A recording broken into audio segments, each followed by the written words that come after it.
daycare business. Daycare business, yeah. And it's really an extensive audit, so they have to answer a shitload of questions, and every question has please describe and give your documented procedures for X, Y, and Z.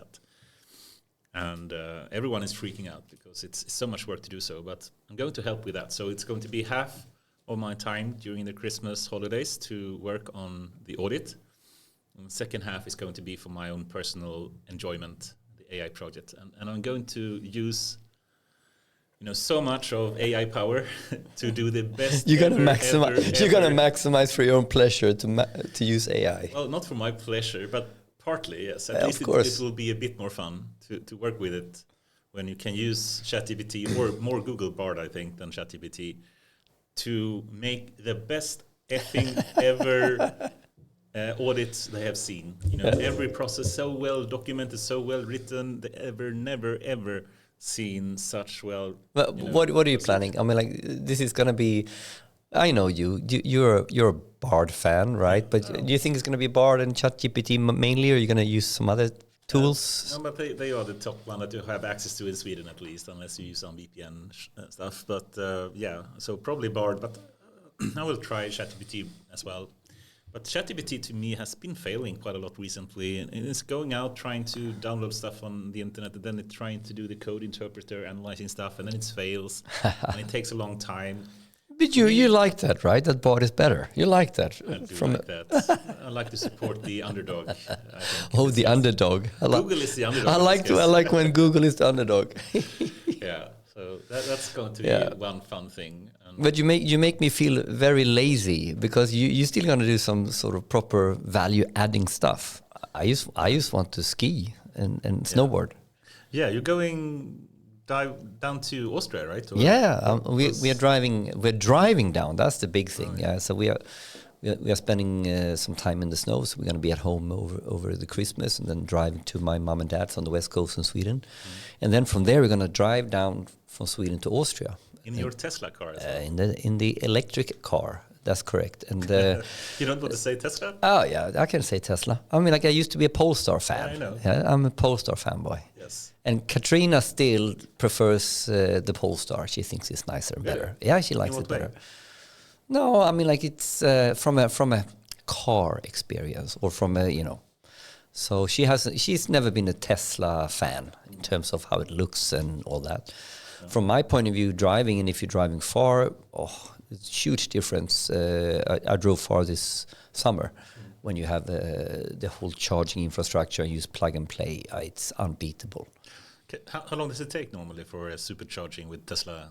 This is the whole normal thing, right? You never go below 20%. You never go up above 80% unless you're doing sort of, starting off somewhere, right? So typically, when you're out driving far, it's around 20%, 15%, and then you stay for half an hour. It's half an hour, basically. Yeah, more or less, around half an hour, and then you end up at 80 to 85%. And the whole point is after 80%, the speed, the charging speed goes down so radically, right? So you can really see it when you see how much electricity gets. After 80%, it's not. So it's the only times when you stay beyond 80% is when you really need the 90% to get to your destination. Otherwise, it's. Or if you're charging overnight, then it doesn't matter. Yeah. So charging overnight, of course, but when you're out and about, I don't see any point staying for longer than 45 minutes ever. And typically it's 30 minutes. So you charge for 30 minutes and then you can drive for 3 hours? So typically when I did a really long trip. I drove from Stockholm to Napoli this summer in many stages, of course. And then it's quite simple because you simply put in, the way I do it, I plan it not the whole way. I'm planning what am I trying to achieve today, right? And then when you say that, I want to get to Berlin today or something like that. And then it sort of plans out the optimum charging. And so sometimes you look at where the superchargers are. So you know what, I'm just gonna drive for 10 minutes out of whatever city, and then I'm gonna stay at that supercharger because it's one of the fast ones, and we're gonna top up 20 minutes, and then so it's all about also what becomes the optimum flow of the trip. I still remember one of the talks at the Nordic Data Science and Machine Learning Summit like a month ago, where a guy from Tesla spoke about the charger stations, and they used first principle thinking. Yeah, exactly. In how to really, and especially in Germany as well, as you are going to drive through. Yeah. So they really thought through how to put these kind of charger stations in an optimal way. Yeah, to make the driving experience good. Yeah, and I must say, I actually have an A/B test driving from Borås to Tuscany, because my dad was driving a Volvo full electric, and I was driving a Tesla full electric. So we could really, as nerds, electric car nerds, compare our experiences. What was the result? I mean, like there's some. I mean, like this. Obviously, when you're driving across a continent and you're going through different countries, the problem is, like, if you don't have a Tesla where you just go plug and play, you do nothing, right? You just plug it in. You need to get. Payment is already fixed. The payment, everything is done, right? But my dad, he has to figure out who's the local operator. And of course, the local operator in Austria or Germany is not the same as in Sweden. So then he needs to basically fix that. He needs to, he can get Ionity, or there's a couple of European, like Ionity is the biggest one in Europe. So he basically, that's how he does it. I stick to Ionity, but then he has substantially less charging stations than Tesla, of course. Right. Well, and the bottom line was, like, my dad was turning 70, and this is in the summertime, so we stayed with our families in a house, and I had a Tesla charging station literally 5 minutes, 10 minutes away from where I lived, and I could just go and plug it in wherever I wanted. And my dad, I'm going to go and charge my car. He was gone for half a day trying to find something that worked. So it was, so that sort of sums up. If you're charging at home, doesn't matter. But it's the long trip advantage that I think Tesla has nailed right now. Yeah. Anyway, but back to your summer project.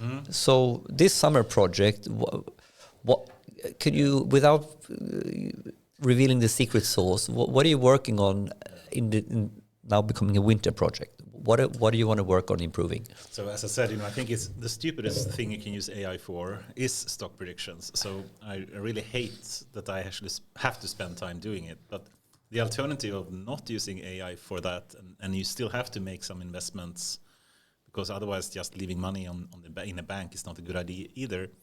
So of course I have to have a data-driven approach to this, and I'm forced to use AI for stock prediction. And I think the services out there is horrible. So yeah, I have to build something myself. What part of the process are you trying to sort of automate or optimize? That is it basically nailing which stock to take, or is it what part of the process do you like to try to do better? I mean, I really want to have a more scientific approach to what really works. And what really works means you have to do proper back testing. It means that you have to really have a buying and selling strategy that you test out, and you can have data backwards that makes it possible to do proper back testing. So if you do that and include the commissions and every other kind of aspects of buying and selling, then you can really show what works and doesn't. And when I first tried it, like 2 years ago, or the summer before this summer, it didn't work at all. I couldn't beat index. Index was doing so well, so you couldn't really see a statistically significant improvement at all. Yeah. But I could this summer, and that was kind of fun. And basically meant leaving the technicals, the actual time series on the stocks, completely out of it, and just going fundamentals. And basically events happening for 4 different companies, collecting them, and trying to really understand what does the meaning of some news article or quarterly report or whatever mean, And then from that, trying to get some kind of aggregated view, is it going up and down or something? But going for this fundamentals view, is it many trying that view, or is it still very mechanical? I mean, like time series approach. This is not a field of expertise for me at all. I know some other people that are working in it, and of course the big hedge fund, are spending billions and billions of dollars into this. And In all methods. yes, in every method possible. But it's a big difference between high frequency trading, and there's no way to even go into that area. No, it's not. This is something else. Yes. So this is more long term and less frequent kind of. But I was remembering, like, maybe if I remember right, the summary of from this summer was a little bit like, yep, I can beat it now, but I want to explain it. I want to understand, and I really want to be. I want to be able to follow my own rationale. I want to sort of A/B test against my own judgment. How is it going with that?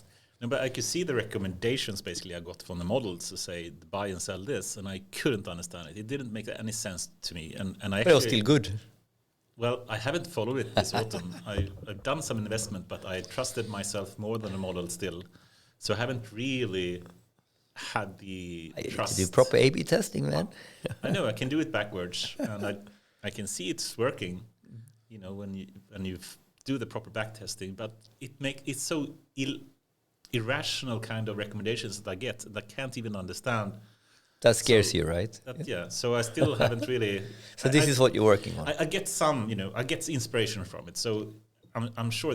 This type of companies that I had no idea even what that company was, those recommendations I had trusted and did. But then when I look at the technicals and I try to see how can it want me to buy this now, it doesn't make any sense. So you this is what you're working on to get this back testing working. Is that the back testing is working. It's just that I don't trust the recommendations really. And, we'll see. We'll see. Yeah. So I'm going to, of course, use the latest LLMs, and there's so many more options now, and especially I don't have the huge GPUs, that I can use. I have like small. But can you give us a hint when you're experimenting now? What is the techniques on a high level, without going into detail, that you are sort of that you are experimenting with? I have some secrets that I don't want to go into, but trying to understand the meaning and get some kind of aggregated understanding that is in short is the idea of it. So you can't. I'm not going to push you on this one. Yeah, good. But still, you have to make it work on consumer grade stuff, and then it can't be like 70 billion parameter models. It has to be some smaller ones. We have so many now awesome open source models that are much smaller. But then I have another question. What type of hardware are you optimizing your model for? Yeah, well, it's a small like 3060 kind of NVIDIA stuff. It's not. Oh no, 3080 I think. But the point is to as a home investor, what would you want to have as your sort of setup, right? You should work on that.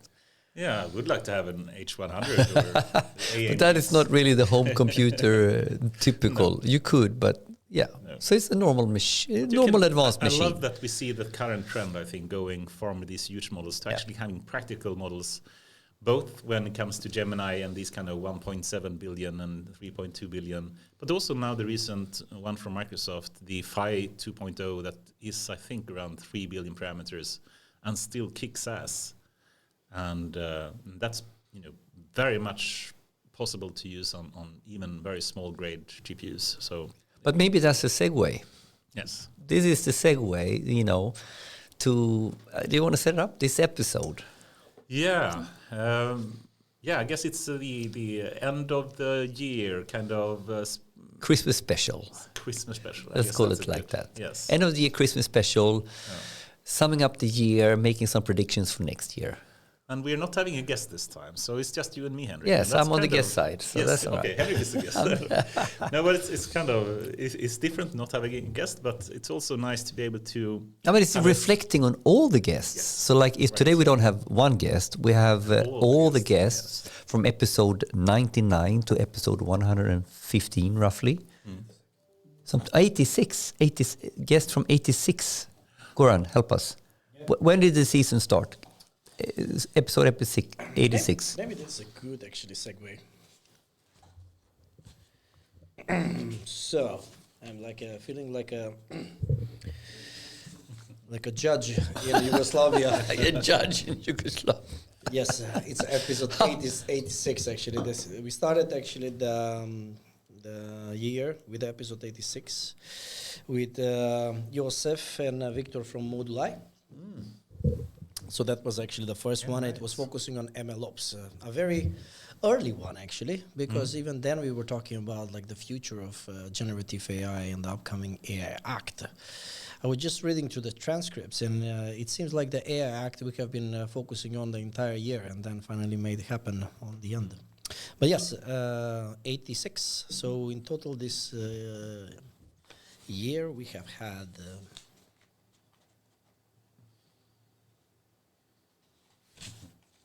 Goran is calculating in his head. 116 minus 86. So 34, all right. 34 episodes in total. So that is not actually very bad. I also reflected today when we were speaking with Anders. I thought that this year and these 2 seasons went very fast. And we didn't had so many guests, but actually We did a long summer break, actually. Yeah, we had a long summer break. That's true. but it was a very big amount of people actually that week, and very big diversity of people this year. In the past 5 seasons. Before these 2, so we are right now ending the 7th season. I think we focus mostly on the practitioners, so very technical and very business-oriented people, trying to demystify the AI. That was the initial idea from the beginning as well. And this year we have been focusing quite a lot on diversification, and especially how to implement this in larger organizations and public sector and etc. And what was very interesting and profound for me, and also very satisfying, is that we managed to be a little bit spontaneous and get panels instead of people. Yeah. I mean, it's a number of news, I guess, for the way we had the podcast this year. One is the panels that we tried out, but also the news section. It's a news in itself. I think it worked out surprisingly well. Yeah, it did. So 2 small innovations for the way we have done the podcast. It has been panels and the news section. Yes. And we needed to change the supplier for the ham. Yeah. Yeah. Oh, that was terrible. That was a terrible one, yeah. But it is. And for all the snacks we have every That guest. what happens with AI comes in play, you know. But we also had a rather big news, I think, just last week, right, to go around for the Christmas gift for the podcast, so to speak. Yes, so we ended up being listed as number 16 out of the top 100 AI podcasts to listen to in 2023. In the world, or in on the the world, planet? globally. So this was actually really nice thing to see and hear, and it's also acknowledgement that we are, we still make impact while having fun. Because I remember some years, years, like a year back, or a couple of years back, I think we were like, I think it was the same list, place 49. It was right? the same list actually, so it was on the 47, I think it was. Okay. So the list has dramatically changed this year, and of course we need to ask as well how do they construct it and etc. So it would be a little bit more interesting to hear. But there was a lot of podcasts that we used to hear about, and they were there, but they were not there this year on that list. But it doesn't matter. For me personally, that list doesn't make any significance. But it's good to feel that we are making a difference while we are having fun, and I think this is the. And there's some sort of reward, because we're doing it a lot. We love it. It's fun, and we're learning. But it's also rewarding to feel to get recognition. I felt super proud. It makes some use as well, not just us having fun, but actually people are also finding value from it. So that's and we're still trying to understand how many is listening and how that works. It's still really hard when you're disseminating on all platforms. Exactly. I mean, keep in mind that we have been doing 3.5 years. We have been stuck in this dungeon every Thursday. Stuck? I don't know. Well, we need to make it a little bit painful. So it's very painful. Yeah, it is extreme. So 3.5 years, and we have done over 10,000 minutes of content. I think that we are still far away from Joe Rogan and the amount of content that he has put down, but I'm still happy. Yeah, I think sure. we have 10,000.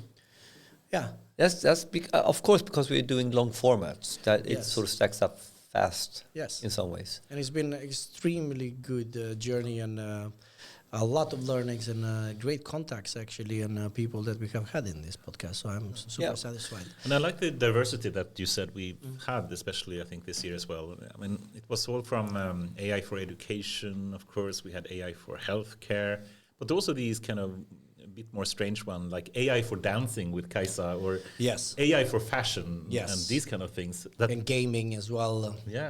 We had creative directors, and we had gaming, and we had so many angles. So many angles, and we can go through some of them. I think is very interesting. But what I'm trying to get at is that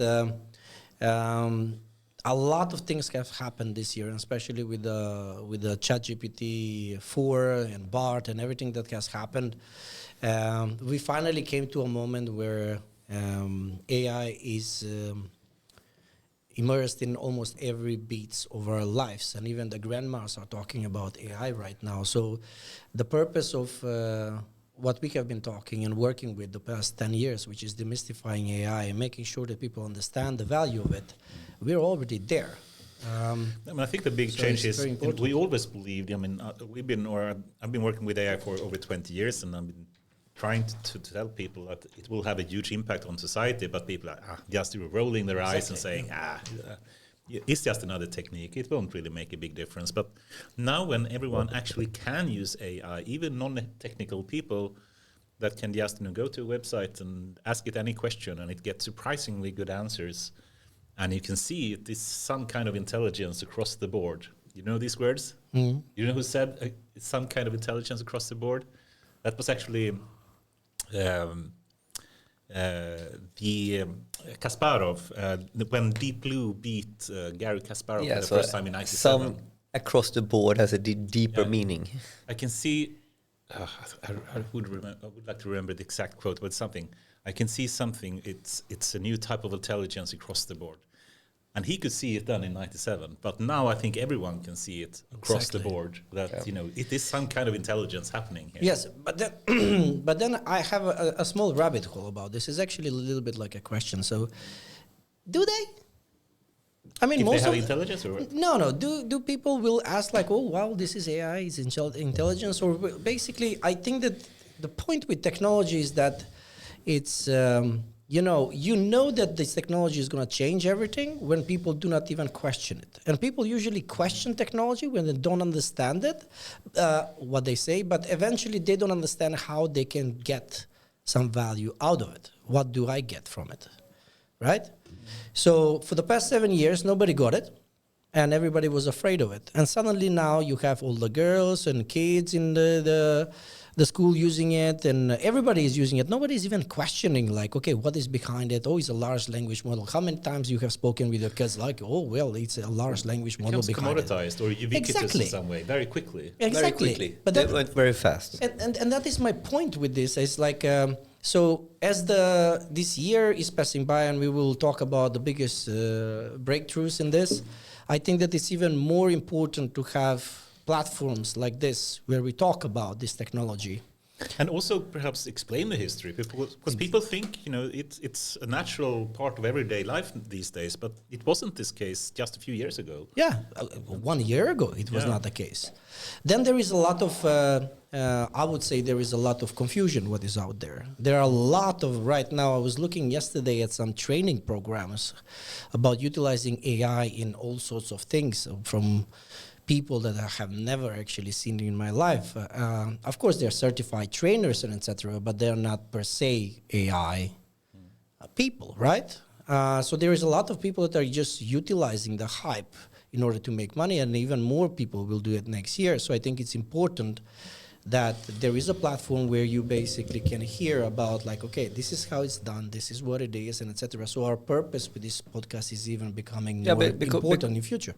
Because demystify to some degree has always been about moving away from the hype and more practically talking about how does it work, what do we work on. If you're a business person, what are you working on if you're trying to implement AI? If you're a scientist, what are you actually working on if you're trying to implement AI? If you're an engineer, etc., etc. And I think the challenge with the hype, that when it goes up like it has done this year, is that we get bombarded with messages around what we should do or what education we should take or what FOMO, right? or what technology we should buy, and this is sort of building the FOMO, the fear of missing out. And in reality, it becomes super hard, I think, to step into this arena and start doing something useful with this stuff. Yes. And then I think it becomes even more important, like everything else, right? You need to start being careful. Who do I listen to? Exactly. Who is my personal, private, trusted advisor is the wrong word, but who do I listen to? Who knows me and who can guide me in this? And then I think, when we have 116 guests plus over these 7 years, we have literally started ticking off the real data and AI community in at least Sweden and to some parts Nordics and Northern Europe. These people is a little bit like they are here because we know what they have done. And the community know what they've done, so they are interesting to listen to. Exactly, and we always said we are making a time capsule of the people that are actually creating the future as we know it. Yeah, and these are the people signed there on that piece of painting and etc. 115 of them, and they are the ones that are actually making this happen. Yeah, but just a personal reflection is out of those 116 people that we've had here, how many of them have sort of popped up on our radar based on generative AI in the last year? Maybe one or two that they're doing something that is doing something exciting. I'm thinking about the fashion AI. We didn't know, we would never have found that angle. But yes. if you look at the broader picture, dude, we know these people are people in the community, right? And I think you said it well as well, Henrik. And I think last week you said I actually have a news that it's not related to large language models. And it's kind of absurd, what focus it has been on one part of AI. And in reality, there are so many other parts and aspects of AI that most people are working with, but doesn't really get the attention at all in media or in people's minds. Yeah, but maybe we should wrap that up and sort of what's the structure for today? Do we have an agenda? First, maybe it's a good segue actually, because maybe we can start first with your personal. With a personal, basically, summary of the year, not in an aspect of the conference, but basically on the learnings that you have done, your personal take on the podcast and the people that we met, and then maybe we can move to the second part, which will be looking at the year from a perspective of what actually technologically has happened and how this has impacted actually public and private sector and the enterprises and how people are actually utilizing this, and to that extent even society, because we had some guests that were coming that are doing quite well in that aspect. And then the third one, we can actually look at some of the favorite moments of the year. Yeah. Right. So a little bit of a summary. So we can do that. If you want, I can start actually going through the entire 32 episodes very shortly, and then why don't we get an executive summary? What happened this year? All right, so let's do that actually. So this is going to be a round segment over 5 minutes. I will try to squeeze in. So actually, as I mentioned, we started. This is actually right now we're ending the 7th season of the podcast. So 3.5 years into this, over 10,000 minutes of content. We started the year actually with the season 6 on 19th of January. So the first guest was, I do apologize, Joseph and Victor Olberg from Moduli, and we were discussing MLOps at that point of time. Then we had Stefan Vendin from Neo4j that point of time, basically. But we were talking about social engineering and graphs, if you remember. It was a very fun episode when he was talking about how he was manipulating social media algorithms for different purposes. I thought that it was a little bit off what we have been doing, but it was a very fun as well thing to listen to. Then we had Louise Van Erel, who was here actually. She's from the Upskill company, and we were talking about tech talent and recruitment and reskilling, which I believe that still is a very underlooked aspect of AI in general, because AI equals change and change equals people, and we are not talking enough about it. So we should take a little bit more in the upcoming year. Then we talked about citizen data scientists, which is a very, very good topic actually, because this happened before AI got democratized. So if you recall, the citizen data scientist was this effort to democratize data science across all the users in the organization by making a data science simple for everyone. And then ChatGPT came and then basically simplified for everybody else, right? Then it's like an elements of AI, but for everyone in a company in some sense. So yes. Everyone should have like a basic understanding of what AI really is. Yes, and how to utilize it in general. So then we had like a Martin Svensson and Mikael Ljungblom from AI Sweden. We were discussing AI in public sector, and especially how the Nordics can be better in many aspects when it comes to AI, from talent to enabling organizations and public sector to be better with that. And Martin Svensson is right now part of the AI Commission as well. So we are extremely happy that he was on the show. Then we had Andreas Westli. Actually, I need to jump in. Yeah. We have had at least 2 guests who are now on the AI Commission. Yes. Fredrik Heinz Yes. and Martin Svensson, right? I think we have another one as well. And one more, right? Yeah, but I will come back to that. Then we moved in with the predictive analytics type of a topic, which I think that is also underlooked part when it comes to deriving value out of data, and that is insight. So Andreas was talking about pricing analytics. He's coming from Ignice, a new company that he started after Navetti. Great guy. Then we had the same date when the OpenAI launched the API for ChatGPT 4, I believe. We had actually Arno and Sameral Mumbai from Furhat here. All right. So keep in mind that this was in the same day. So That was cool, by the way. and the API was released basically the night. So they were coding the entire night. And then when we came here, we had like a first demo of how is to implement ChatGPT into a living robot, or not living robot, but living is physical robot. Physical robot, robots, and it was about the text prompting translated into speech and voice and sound, so to speak, and we could then interact with the fur hat robot. I mean, Cool. it's kind of extreme to be able to do that in hours. In hours. Imagine if we have enterprises that could move innovation that fast. That, of course, does not happen, and normally it takes many years for an enterprise to move from an idea to a product like They this. could. They could, in theory. but in Corona practice- showed some of it. Yeah, exactly. Maybe. All right, and then to continue, so basically we were talking then AI and self-driving cars with Daniel Skilde here. That was a great episode. A lot of learnings there. Yeah, a lot of learnings, and Daniel is a very outspoken speaker, and really actually some good gems about self-driving vehicles and AI in general, and not generative AI. We are talking about traditional applied AI. Then a lot of things started happening with Google, if you remember, and Bard and everything else. So we called Luca, Oliver, and Alexandra Kafka to have like an overview of everything that was happening, because at that point of time, generative AI would just basically, it just exploded everywhere. It exploded. It was in all media, everywhere, and I think at that point in time, I remember this vividly because I missed the episode, and I listened to the episode in my car, and I was blown away by our pod.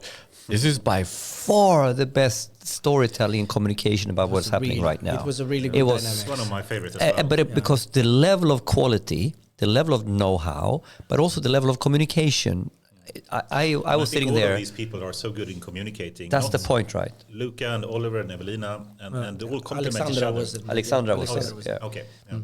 And yeah, they have so good skills in doing that. So that's really impressive. Yeah. And then we continued basically with productivization of data. We have Christopher Ogren from Telia here. And they did a fantastic job with their crowd Insight. yes. Like they used, they really were contributing to how we managed the corona epidemic in Sweden. Yes. And they were helping out in many ways. Yes. And they did it in a way that was, compliant and very, very robust. Of course, they had a head start because they've been working on these topics, but they could take something they've been working on and tweak it and then and they could basically make a big difference. And make a product out of it. And they were in the right position to do it as well with their IoT sensors and mobile towers and everything. Then we had another episode where we were looking at AI and for electrification with Georg Zedwitz and Sebastian Kaus. So both coming from Scania and Vattenfall, which was a very good intersect between two big giants. First time meeting on this podcast and being able to start breaking some ideas about how they can collaborate when it comes to AI. And this is, of course, one of my favorite episodes. We can talk about it more, but of course, having worked both with Scania and Vattenfall, and then now more deeply understand the transport ecosystem, and then understanding how this starts to interrelate, and the data is sort of an underpinning capability in all these algorithms. That was super cool. But it was fun to see two different, on the surface, different industries. They found each other, and But they were not, because if you look at it, if they combine their efforts, they can actually. If you listen to the opportunities there. If you listen to the episode, if somebody is smart, they can just basically take that idea and make a multi-million business out of it. So that is episode 96, by the way. If you're listening, if you're curious, go there. Then actually we had Jussi here. So we were talking about limitations of current generative AI and LLM models. Keep in mind this, we are still early. This is April, where we are talking about generative AI, and Jussi just joined Silo AI at that point of time. Right. And I believe, Anders, you were taking the lead on that one. Yeah. He's a very knowledgeable person, of course. You see Carl Green, right? But this is also another favorite, because here we were not. Sometimes we have too much agreement with our guests. Yeah, that's a problem. But here actually we had some good debating going on. I love that. Yeah. No, then we, of course, Henrik is breaking some things. Then we moved actually with Dachil Hernandez and innovation and inventions and diffusions. So this is where Henrik was actually having a very large debate with Dachil about innovation versus invention versus diffusion. Diffusion, yeah. Yes, so this was before the Data Innovation Summit. So you can see that you were preparing for. I was preparing I was preparing already then. I was testing some material. Yeah. Then we moved on with basically the state of digitalization in AI in Sweden again. But now we had for the first time a politician, active politician, on the podcast, and she was. I was amazing. Really surprised. Well. So Maria Stockhouse was a true pleasure. Out of this. And we all had, let's be honest, right? We thought, are we going to have the politician speech and we're going to have the politician answers? And she was just so authentic. Yes. A real person and really switched on, curious. I was like, yep, that's the person I want to follow and help. Exactly. I mean, absolutely one of the gems, and I was mind blown by the transparency as well, and how everything works, and what are the hinders and challenges and opportunities with this area. This was a major learning, because this is how is politics done, man? It's like it's a craftsmanship in itself to get stuff done. Yeah. And it's so hard to be a politician as well. I mean, they have to know everything about everything, and they can't, of course, but it's glad to see that a lot of people do have at least, a really good understanding of even advanced techniques. But this is so important then now. So this is a craft to be a politician and to craft laws and regulations and budgets and investment for our society.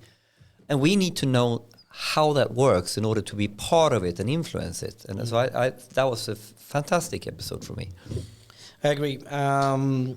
Then we had basically the legal aspects of AI, and this is actually also one of my favorites. We had Claire Ingram Bogus and Jannica Thunquist here, and this was mind-blowing basically in terms of like the upcoming AI Act and regulations, and especially intellectual property when it comes to generative AI. Yeah, that was the main theme there was intellectual property. Yes. Remember that? Yeah. I keep in mind that like so many things has happened, but before, many of these LLM providers, they changed their terms and conditions quite a lot. I was actually now last week on Boomi. There is this application where you can generate AI music. And now when you enter, I haven't been there for a long time, so I needed something. So like, okay, let me generate something, because we are recording another pod in the same studio now. So I needed to make music.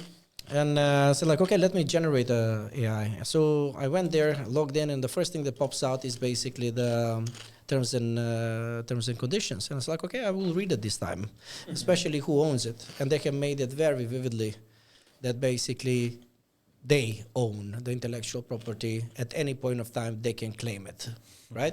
So for a producer like me, when I produce something like this, if I put it on YouTube and everybody else, if the music and everything else belongs to somebody else, of course, then the credits and the monetization and money goes to that person or that identity.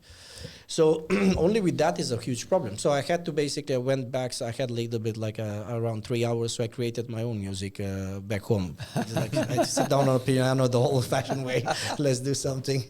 But that is also shows actually that we are so early with this generative AI, and everybody is actually thinking that they can get the benefit out of it very quickly, but you know, devil is in the details, so you need to understand what you're doing. And I think the whole intellectual property game is evolving at a rapid pace now, and you have updated terms and agreements. It's also, I think the tech giants especially is recognizing this problem. They are trying to, for their generative services, have this kind of indemnification service where if someone gets sued like this, I heard then that. They actually will pay for the damages. Yeah, that was Microsoft that came out.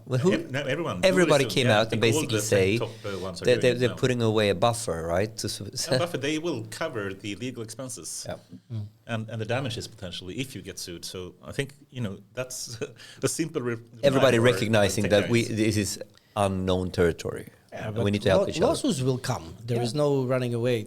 We can talk about but the big tech giants is stepping up then to sort of to move forward. But that episode is actually something that many people should listen to, because I think there are beautiful gems about it. And if you need any assistance with this, you should contact Claire and Yannicka. They're experts in this area. Then we finalized the season 6 on the same day when we had the 100th episode Podfest here in the that's right. That was a good episode. Studio, and that was with Staffan Trouvé. A real legend. Yes, a real legend from Chief Talking Officer at Recorded Future. Chief Talking Officer. I love him. He's such a good and knowledgeable person as well. But okay, so can we say that Recorded Future? Can we claim it as a Swedish company? Yes, definitely. Yeah, but because they have so many ties.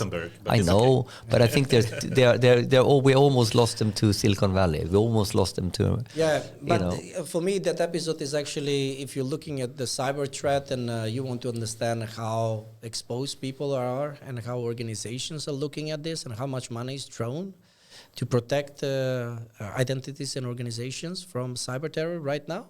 That episode is something that you need to listen to. And if anyone wants to get a glimpse on how AI can be used in security, cybersecurity, and what is actually the cutting edge, in my opinion, around thinking and first principles of how to use this. I think Recorded Future has been on this game for a long time compared to many others. It's a very nice vision as well to be the world's largest private intelligence service. It's nice vision.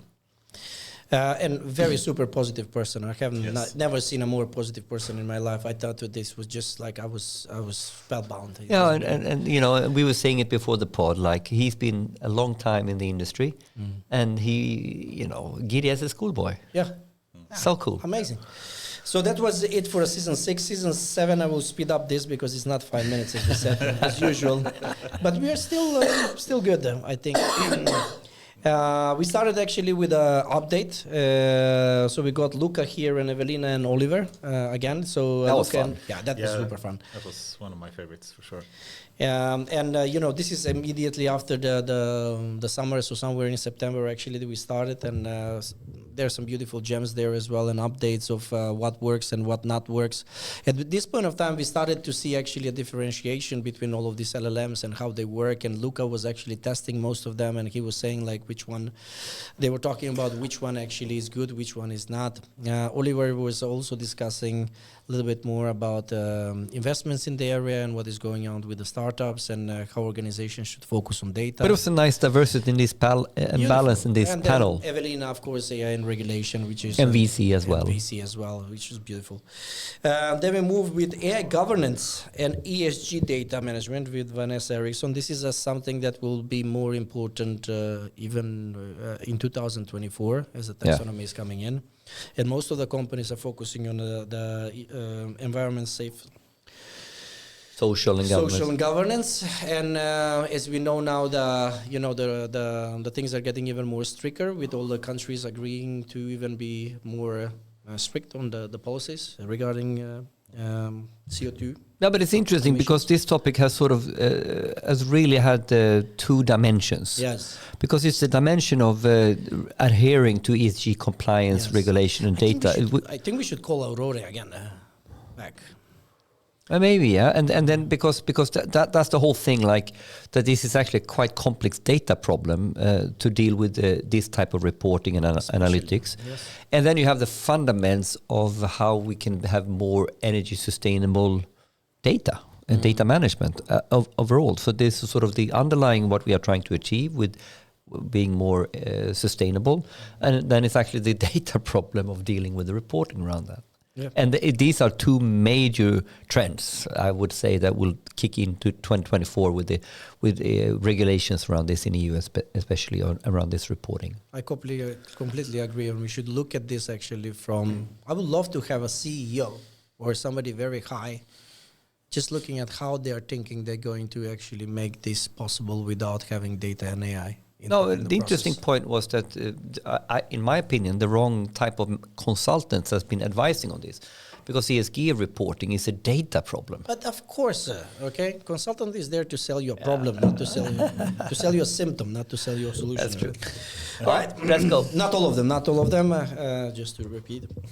Then we moved actually with AI in education and transformative role in AI in education. This was Anders Enström, and this was awesome. Again, yes, great a person that is really involved in education, not an AI practitioner or super expert in the field, but actually AI practitioner user, right. Not AI engineer. Yes. But also a great communicator, I must say. But a great communicator, a great evangelist, and a great lobbyist, I would add, in terms of how do we use AI in education. And if you've seen how much he's put up in social media, he's part of the debate, and even, we had some really brutal conversations about some of our top politicians that really have no clue, in my opinion, when I, compared to, if I take Anders' insights with me, like what we think is the future of education.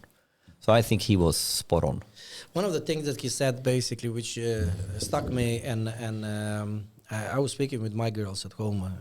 So he mentioned, like, we are preparing kids, we are educating for jobs that they will not exist. So we are preparing for something that actually is not going to be there in a couple of years. And I think it's super profound and very honest and truthful, because if we are denying utilization of these tools and we are not educating people how to use them, they're going to find a way. They will use them, but they will use them in a different, maybe even wrong manners, right? So we need to start doing that. We need to preparing them for the future, because this is escalating. And what becomes super clear when you have someone who is a professional educator himself, so he can't sort of talk. He needs to implement this as well as a gymnasielärare, right?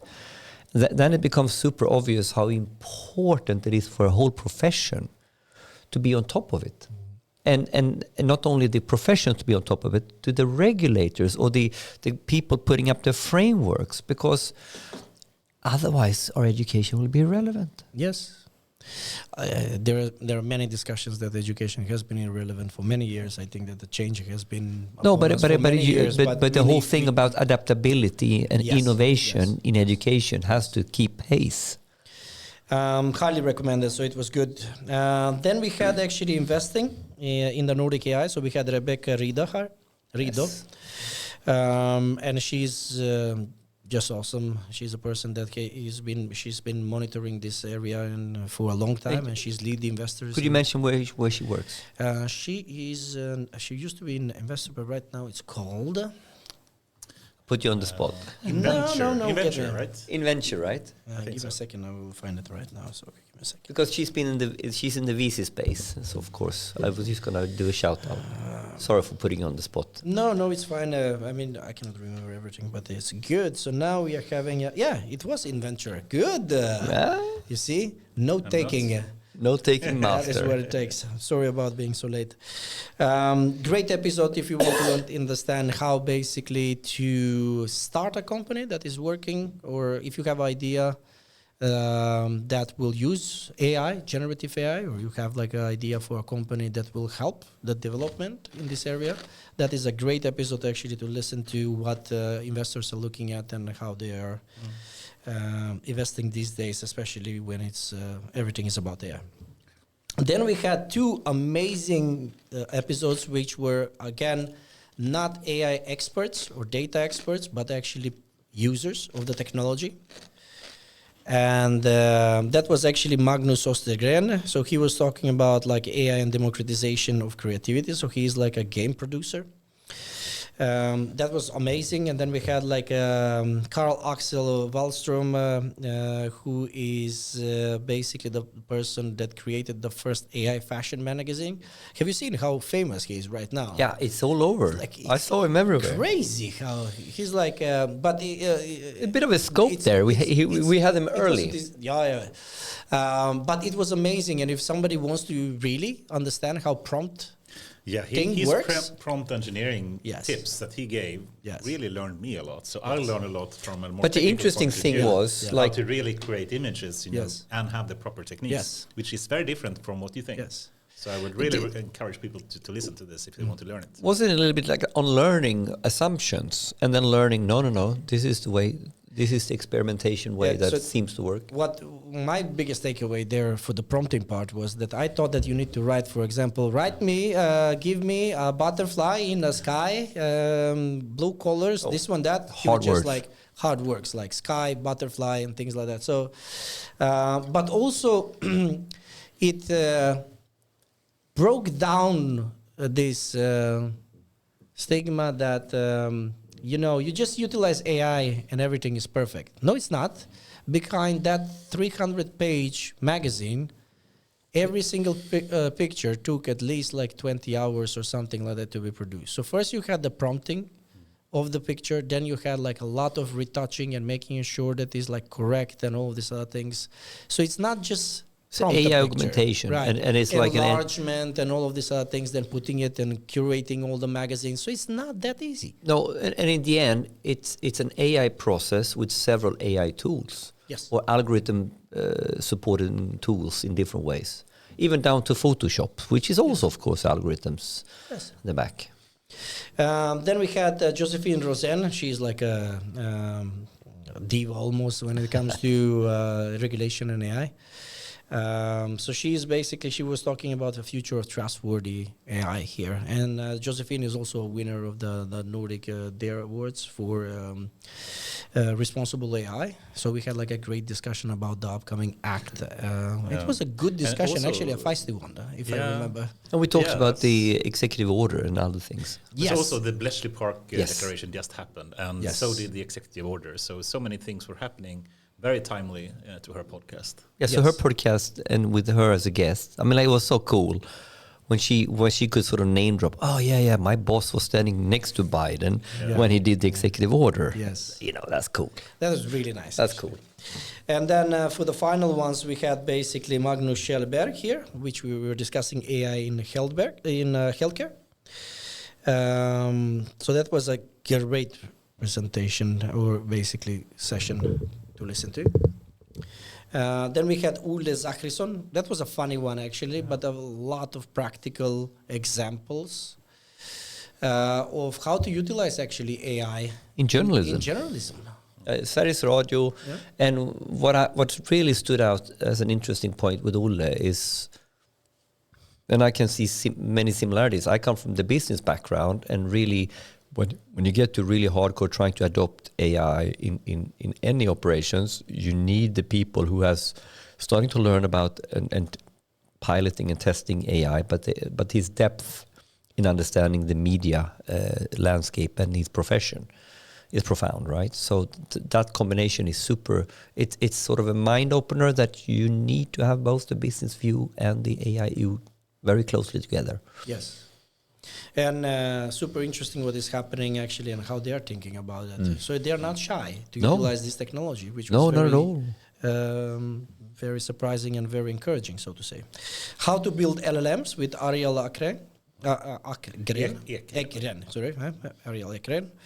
Now that was a very interesting discussion, because also we had for the second time when people do not agree. So it was very interesting. So it was a topic where we were discussing about the Swedish language model. That was GP3. Proper pronunciation. Which is basically now available for all organizations to utilize, and it's etc. on Hugging Face as well. Yes, exactly.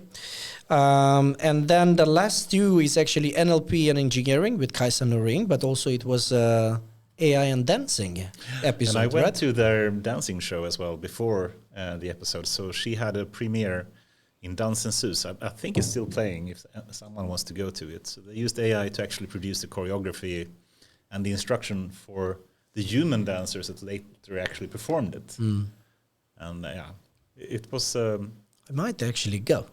Yeah. I'm here for the Christmas, so that could be interesting. And then finally, last week we had here Patrick Ekemo and Daniel from, sorry, I cut you because you were eating chips. And Daniel from Bolagsverket, and we were discussing AI in public sector. We were discussing AI Act because Daniel was a very important... He's been through the whole process in different roles. And in a timely manner, because the AI Act was just basically pushed forward as well. The same week, yeah. The same week. So we had like a lot of good scoops there. And I actually got a very good feedback about that episode. Yeah. That people and it's also nice like Patrick, that's been in DIG and so many other places and has been a long, very prominent person in AI. You know, he spoke about Bolagsverken, and they want to be a role model in how to properly digitize an agency, and I think they truly are doing that. So it's great to see. Yeah, but it was also very interesting to hear about the European consortium, the European collaborations around the identity, the wallet. Yes. I forget the European EC. What is it? ECW. EWC, I think. Yeah, EWC. Sorry. The European Wallet Consortium. Yeah, which is basically then looking at many different facets of why do we need to have a very seamless way to deal with identity and data in many different ways in Europe. So fast. I think they're planning already in 2026 to have like a European wallet and potentially some means of identification. Yeah, which is surprising if they actually manage to do that in just a year or two.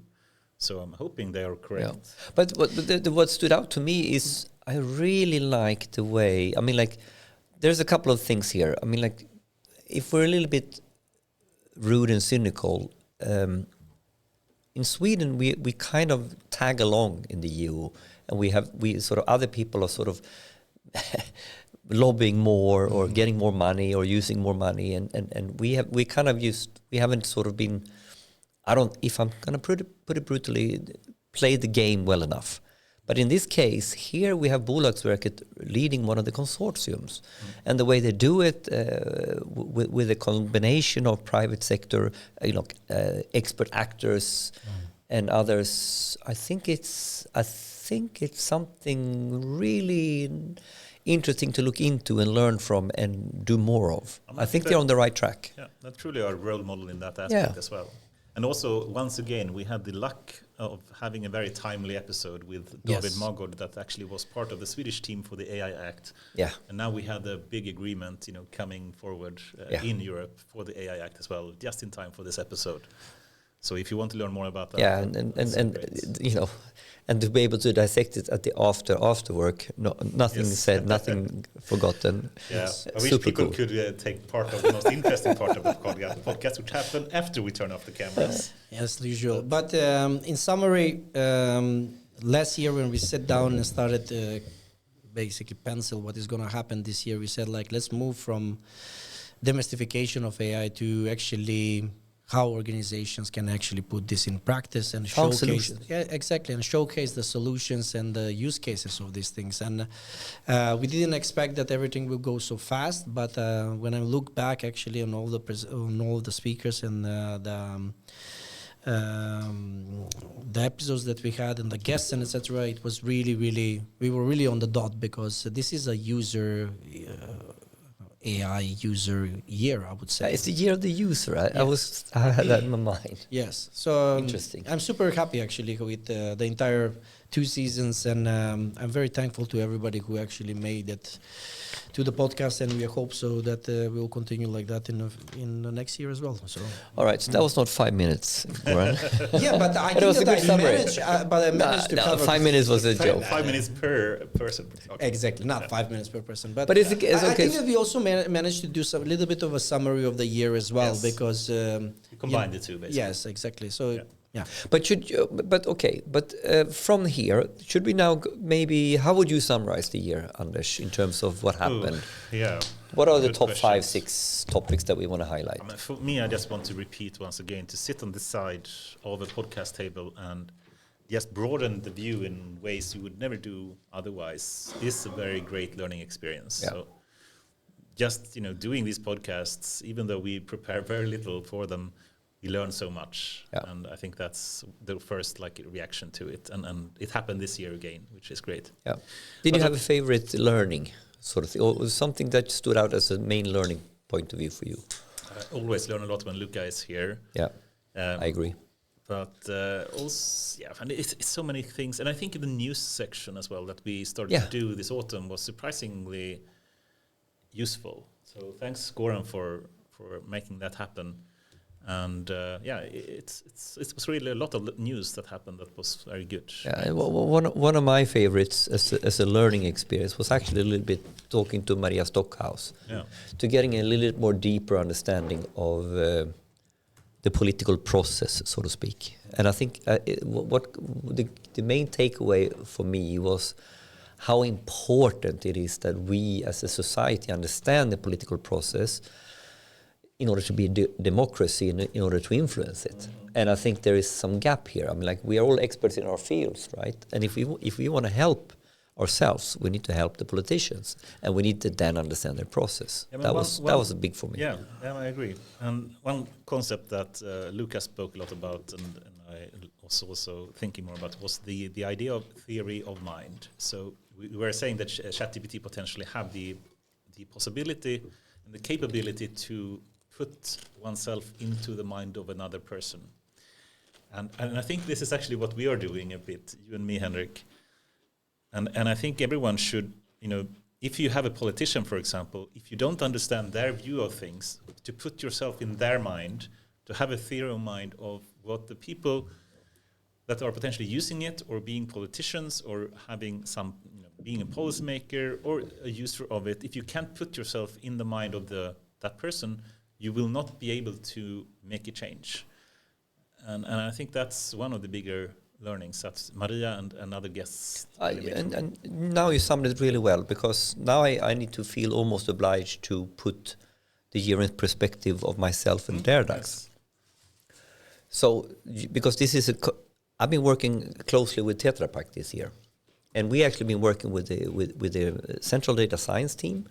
Alberto Barroso is leading that, and he has several sort of team leads and stuff like that. You should get him on the podcast. Yeah, he should, of course. A great person. Alberto should be on the podcast. Why haven't he been here? Rasmus in his team has been in. Rasmus Thornberg has been here, but not Alberto. The main topic we've been working on is to have a more adoption-centric approach in how we drive investments and projects. So the typical blind spot is exactly what you're talking about. How do we put ourselves in the other person's shoes, in the user's shoes. How will the business leader experience this?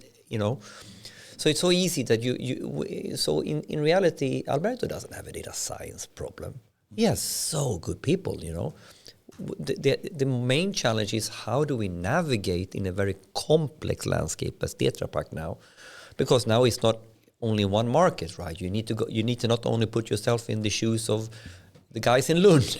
You need to go, it's all about putting yourself in the other person's shoes and navigating from that perspective, which is now, that's why I wanted, so the adoption or this sort of, what you said, how did Luca phrase it? I love that way of the perception. The theory of mind idea. The theory of mind idea, right? That you can actually put yourself in the head of the other person that you're speaking to, and potentially AI can do that, and I certainly think it can already today. So we maybe can get help. So in this change in adoption, I should maybe ask the AI, how should I frame my communication for a salesperson? Of a salesperson, or a politician, or a lovely CEO. Or keep in mind that ChatGPT right now accepts tips. So he's getting lazier because now he's not incentivized enough. Yeah, you should. If you want him to be good, ask him please. If you want to tell him not to be racist. He's getting really lazy, ChatGPT. And corrupted, obviously, because if you're like, he will do it for the highest bid. That's funny. Okay, any other key learnings? Or I think the OpenAI drama was still such a weird thing to happen, and the quick turnaround on that, it's like a story that if you saw the manuscript for the movie, you wouldn't believe it. It's too absurd. It's too absurd, right? Basically the dikten överträffar verkligheten. Yeah. How do you say that in English? The fiction beats reality. Yeah, in some way. Yeah. But it was weird. But I was trying to sort of summarize, from 2023, some 4 or 5 main things. Sort of, we were talking about this before. Yes. So we had one big moment, of course, if we go outside the pod now and talk about what happened in 2023. So you kind of need to put one sentence like AI in mainstream media. AI is discussed by my grandmother.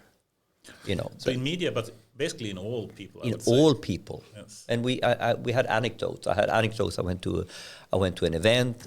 Has nothing to do with AI. I speak with an elderly couple, and she doesn't know what I'm working with. She starts talking AI doomer speak. And it's interesting, right? And that's one, and that led me into the second one, the whole AI doomer movement. Right. That sort of grew, right? With Max Tegmark's summer speech. Yeah, that's.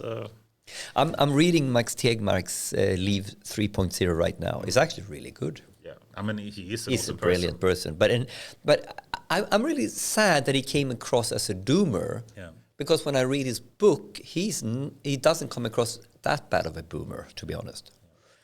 And what else? And then I put another third one. We talked about this, the model and going to production frenzy in 2023. We so much. Exactly. Both saw a lot of models coming out, but I think what was even more impressive this year was actually big companies putting models in production into their products, into all the operating system of Windows, into the web browsers, into the whole Office suite. Google did the exact same thing into the workspaces. Meta did the same thing. And who could keep up, right? I mean, it was so much going on. I mean, you were trying to, we could summarize the year in this way, and then you showed me a slide with model A, B, C. It was used to releases after release after release during 2023. Your head spins, right? Yeah. And then we had all the model, and then we had the plugins, right? So all the products that came out very fast in terms of different types of API plugins approaches. Yeah. So there was a lot of stuff going on in that field for a while there. And then, soap opera I already mentioned. You mentioned the soap opera. So media, doomer, models, soap opera. Anything else that sort of caught our attention if you want to summarize this in some... To do you have your 5 or? Yeah, this was my 5.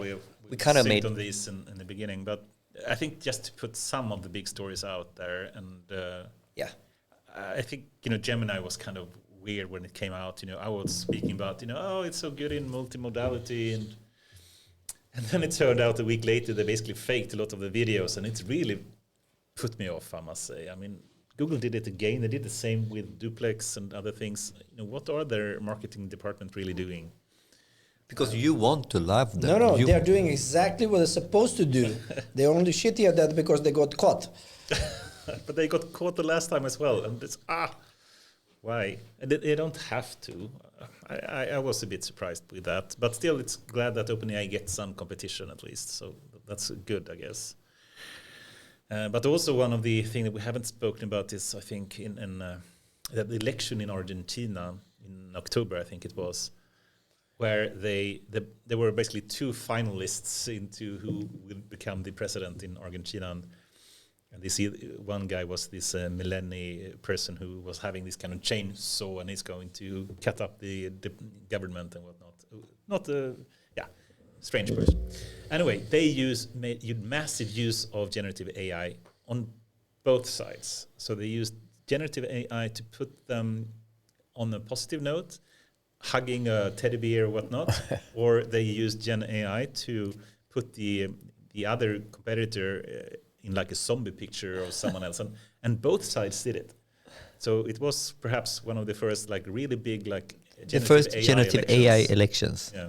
Interesting. And thinking about coming year there, where there's so many elections in EU, in US, and so many other things, that will be interesting to see what happens. Yeah. No, of course, if we sum up the year, there is one more theme. Maybe that could be summed up as AI safety. I mean, like we had the AI Act whole thing coming around. We had the executive order coming out from Biden. And we had I can't say it, Bletchley, the AI Safety Summit.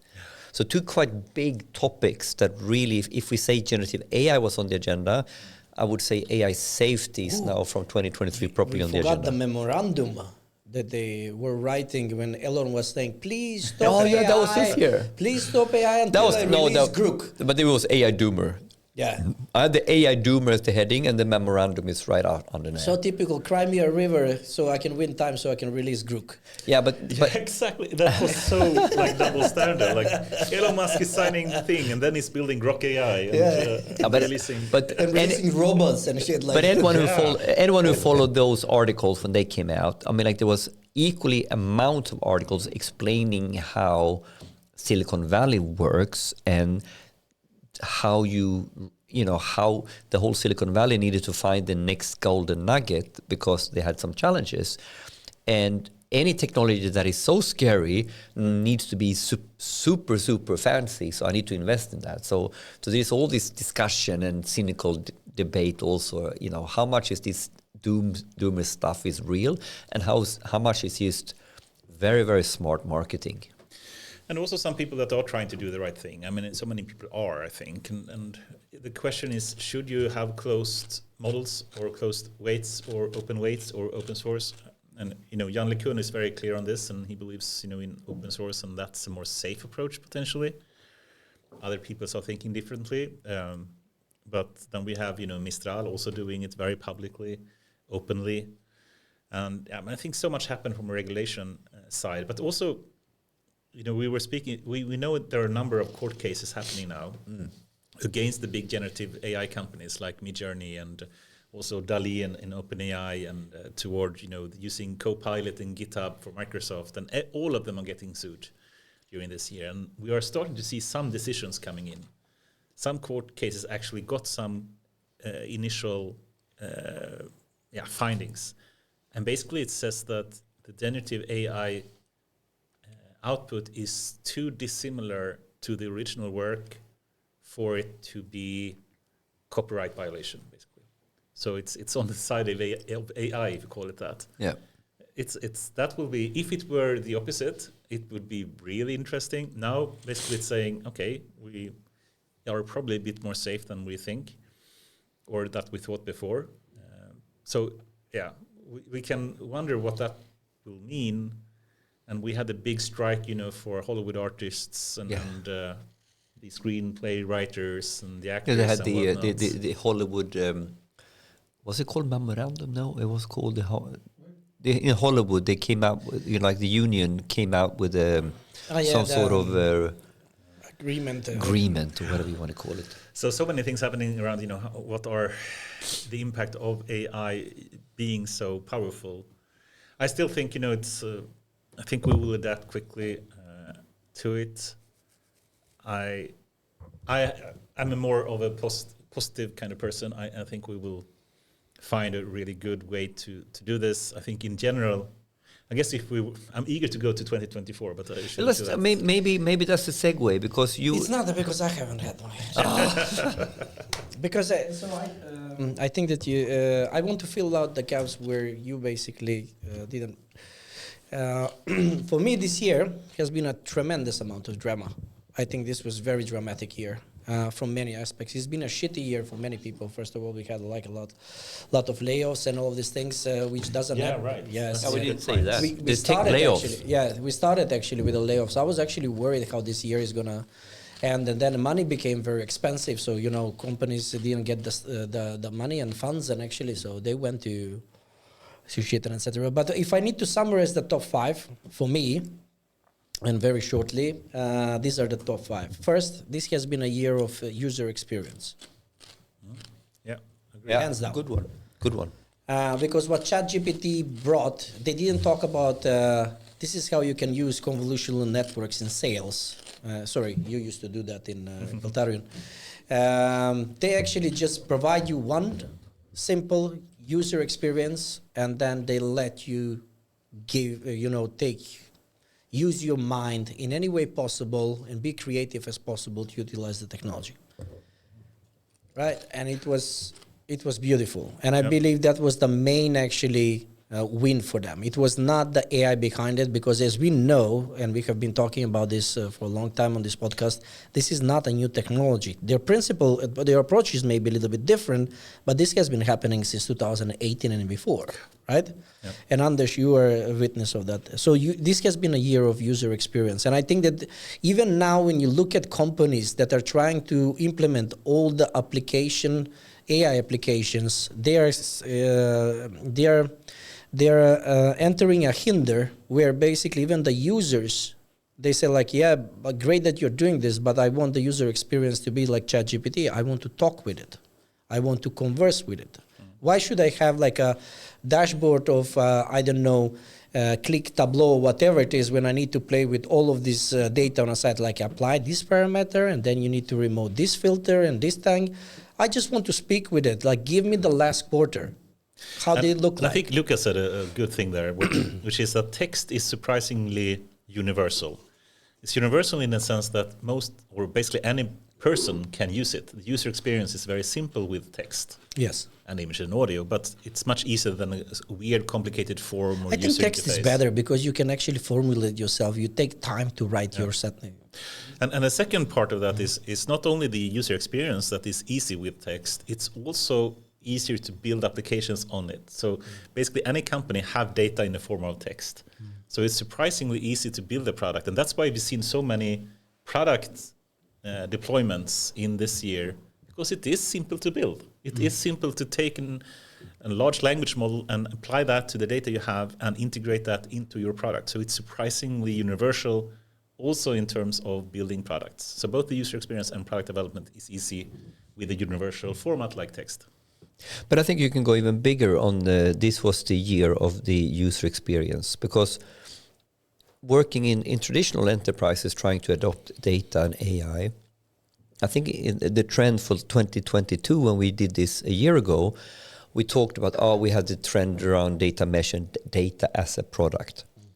Okay, good. So now we're starting to productize things.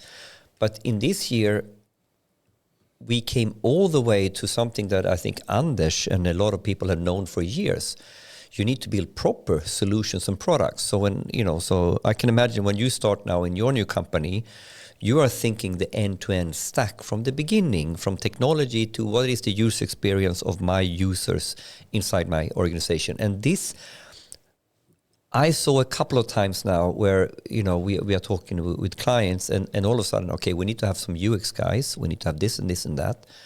And I have not really seen that that big understanding in the traditional enterprise. It's been, are the engineers over here, the data scientists over there, and then we do something in Power BI. That is not a product thinking. Now it's an end-to-end product thinking that I am trying to push in all my work, and also where the clients are more mature to understand we need to go product.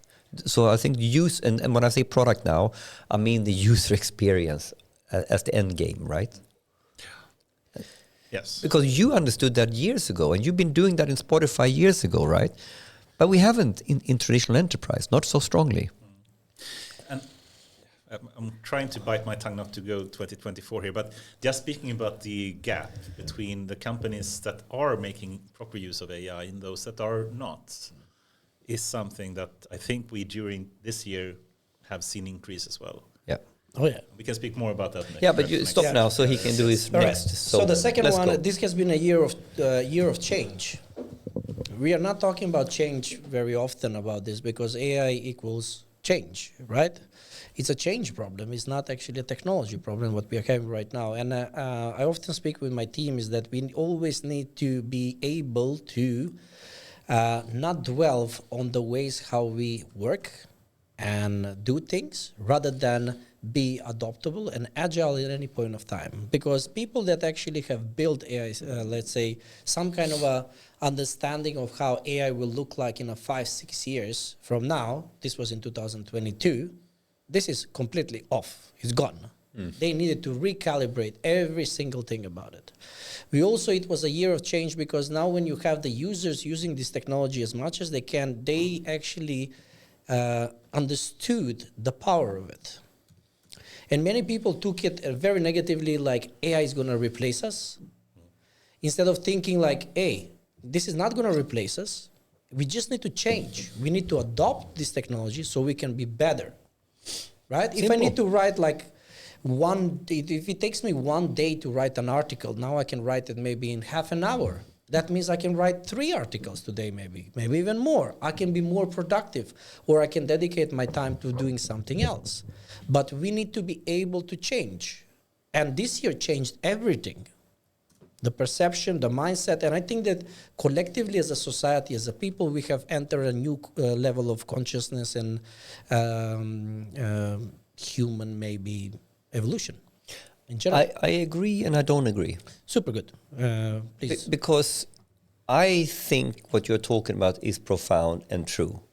And, we even wrote an article, me and Mikael Klingvall, relearn how to hyperscale. And we are trying to formulate, what comes after economies of scale as an economic dogma. You did that, And we did this 2 years ago, right? So adaptability beats scale. How do you scale efficiently? And I even talked about that and used that as an example on Data Innovation Summit 2 years ago. And I gave example about economies of learning. And I did a really nerdy one in Dubai on this topic when it was fresh. Okay. They didn't get it. They didn't get it, right? But what you are saying now is that the only thing that matters that now becomes super true is economies of learning and adaptability. So the way you go faster, or you're not making... The way you're improving your business is not about sharpening 5% on the old way. It's about constantly adapting and learning new ways. That is a completely different mindset and ball game. And you are now claiming that this change happened. In some ways, yes, we felt it. Everybody could feel maybe what Kurzweil is talking about with accelerating returns and all that. It's going fast now. But if I look at how the real industries, the traditional companies are working, they haven't really learned this yet. Their old steering models and business models are still fucked because they're based on the old school way of efficiencies. I will come back on that on point 5. Okay. Right. So we saw it now hands on. I think that many of the organizations that we have traditionally, they are afraid of change. Why? Because they don't understand it and they're afraid of it. And then when they invest for different reasons. No, they're not geared. They're not organized for change. Which leaves us to the number 3, which is actually, it has been a year of value.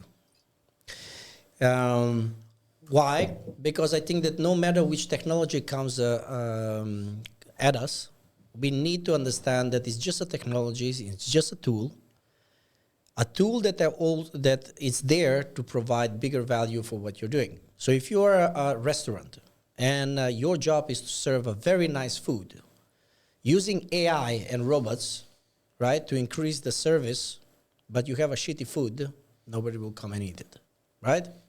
And many people actually find themselves stranded in that they need to revolutionize their companies and start reimagining themselves instead of focusing on what their value is on the market, the perception, right? If you're a tracking company, you're a tracking company. You shouldn't be something else now, right? But they actually took that part, many of them. And I think that it was very negative to some extent. But now you can see companies are coming back because they are finding a way how to derive value. Because the only end of on the end is actually how do you actually get value from the technology that you're investing. I am investing in generative AI because it's, let's say, increasing my marketing capabilities. I can do different things, but we need to find value. So no matter which technology it is, the same aspect. So then is it a change with this technology, if you call it that, or not? I mean, in some sense, you can say you have to do what you always have to do, find value. Start from the value. Yes. What are you trying to do? I'm trying to make cheap, what is called best apparel for the cheapest price out there. Is that H&M? Yeah. So why don't you use the AI to make even more fashion, better fashion for cheaper money? Because that is your slogan. Why should you revolutionize now fashion in a way that you don't understand it? But to be honest, maybe it comes further on, but I can flip this whole thing and say we're no better this year than any other year because we're talking about the technology, generative AI, and we're giving all the stage to. It's a beautiful new technology, but in the end, back to basics, back to Anders' comment here, right? You know, if you don't know what you're going to use it for, how it's work as well, right? But that is the point. Yeah, this is the year when we realize that no matter what technology comes along, you always need to start with the value. But do you think that's happened? Because in one way, I think we had FOMO and generative AI everywhere and very little value. People are starting to understand. They jump on a generative AI. I mean, like, it's ridiculous, right? All the different report. Oh, we're going to put 30% on generative AI in our budget for marketing. You know, blah blah blah blah. And it's these tech-driven first, right? Instead of really truly understanding what is the problem use case and then reverse engineer into the technology and usages and then therefore the techniques relevant. I don't think we're that much better. We are not, but that is the point that we are actually, now you can understand that no matter what you do, you always need to start with the value. Okay, so if generative AI, it's all hyped, it all goes out and everything looks, like new, but in the end, for more and more people, back to value. Please, back to value. Yes. Okay. Yes. Then, number 4, disruption. Year of disruption. I think that basically whatever, Spotify's and Amazon's and Google's and etc. If you remember, beginning of the year, Google stocks went down at the beginning because they were afraid how ChatGPT is going to influence their search engine. You remember that? Right? Yes. And there have been a lot of discussion about this. So my point is actually that everything that we know today with this generative AI, and if we are talking about co-pilots, every single thing that was a disruptive force in the 2000s, everything, Ubers and etc., I think they're going to be disrupted again in the upcoming 5 to 10 years. Just because we are in a completely different, we're living in a completely different world right now with generative AI, or the way actually how we will find new innovative way how to do things and summarize them and make profit out of it.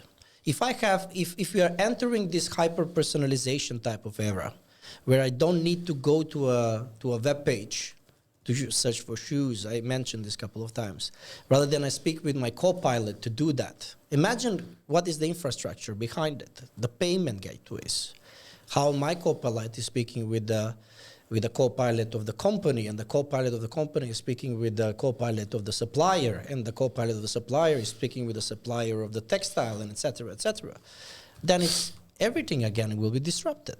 But I'd like to challenge that a little bit, because Yes, I think, for one, of course, you're right. Disruption will happen, and a lot of products and business models will be changed, and they should. But I think also generative AI has another pillar, so to speak, which is simply to augment the human. That means that the current product you're doing, the current process you're having, the current business model you have can stick, but you simply can do it more efficient. If you are, an ad copywriter, if you're a programmer, I mean, imagine all the developers we have today that can use AI to help them code in a much more efficient way and in a more high quality way. They will simply be augmented by generative AI. So one part, I think, of the value from generative AI at least will be simply to augment the human.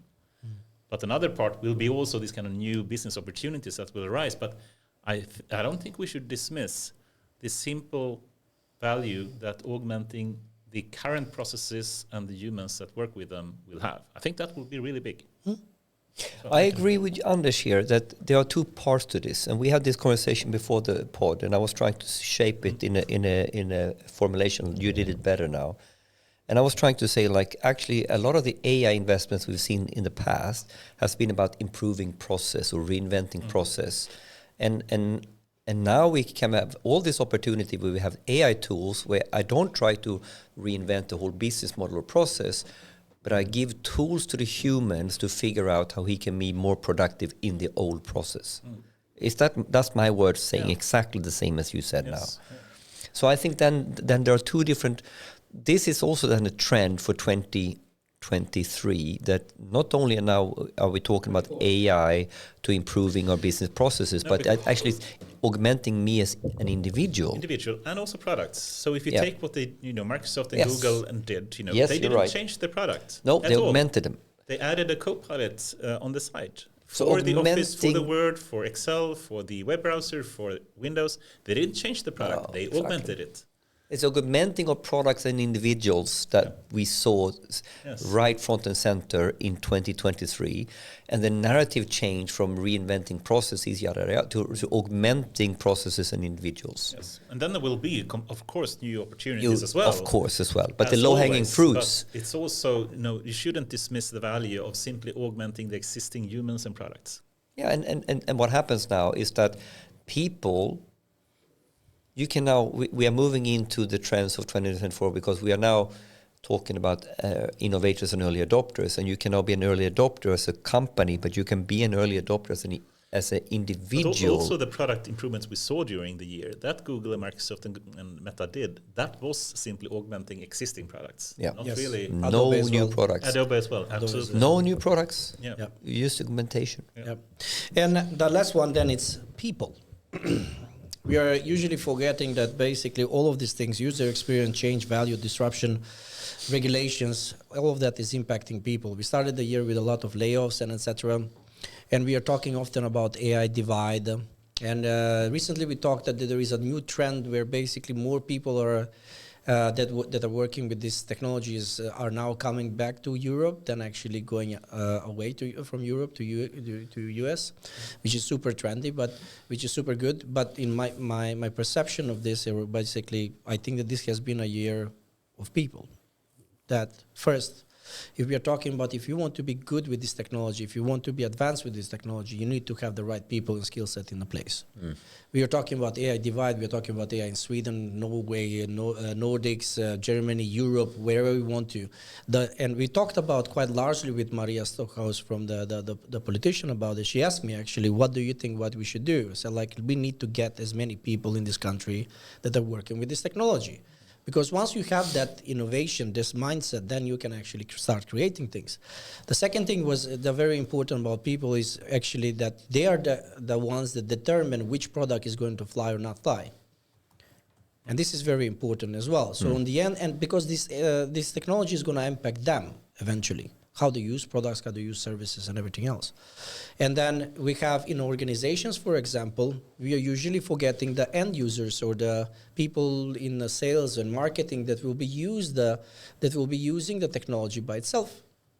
Right? So data scientists are right now sometimes creating a products that they have never spoken with the person if they like it or not, if they basically need that solution or not.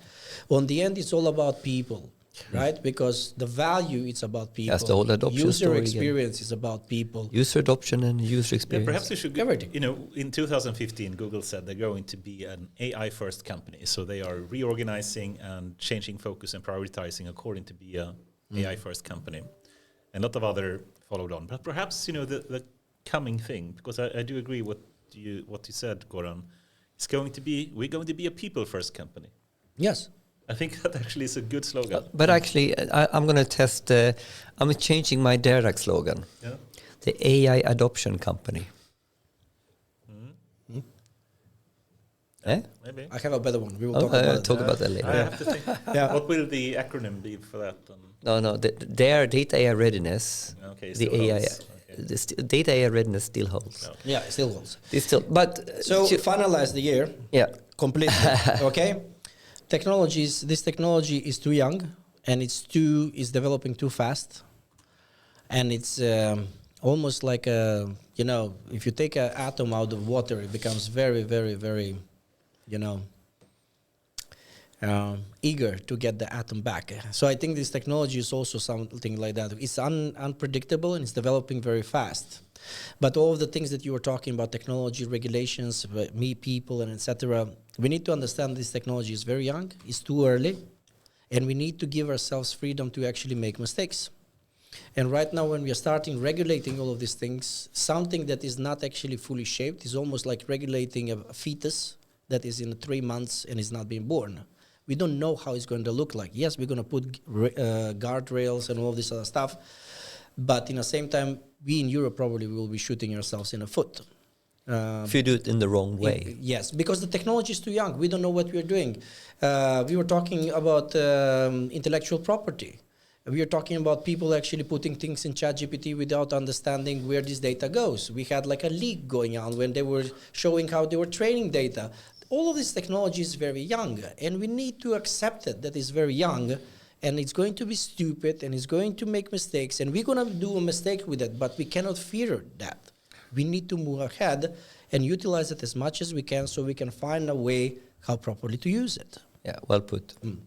Should we... That's it. Yeah, too early I would object to a bit, but that it's moving too fast, I agree with. But certainly, I think we shouldn't tell companies to wait to start to adopt to AI, at least. No. It's opposite. They should be utilizing it so even now. It's not too early, really. No. We are too early to regulate. Too early to regulate into... I think we need to regulate even earlier as well. I think. Okay, but I like this. But let's sort this out now, because I think we're talking about the same things, but it's a good segue. The devil is in the detail. So regulating like something is a mature product when it's not, it's very, very dangerous because it's very hard. But to have no guardrails or no regulation at all, even if it's immature. But I don't think anyone is really promoting like no regulation. No. I think we really need to have that. And as any technology, if you have nuclear technology. But regulate why? Why don't we standardize and then move to regulations? I mean, I went to Australia, it was beautiful.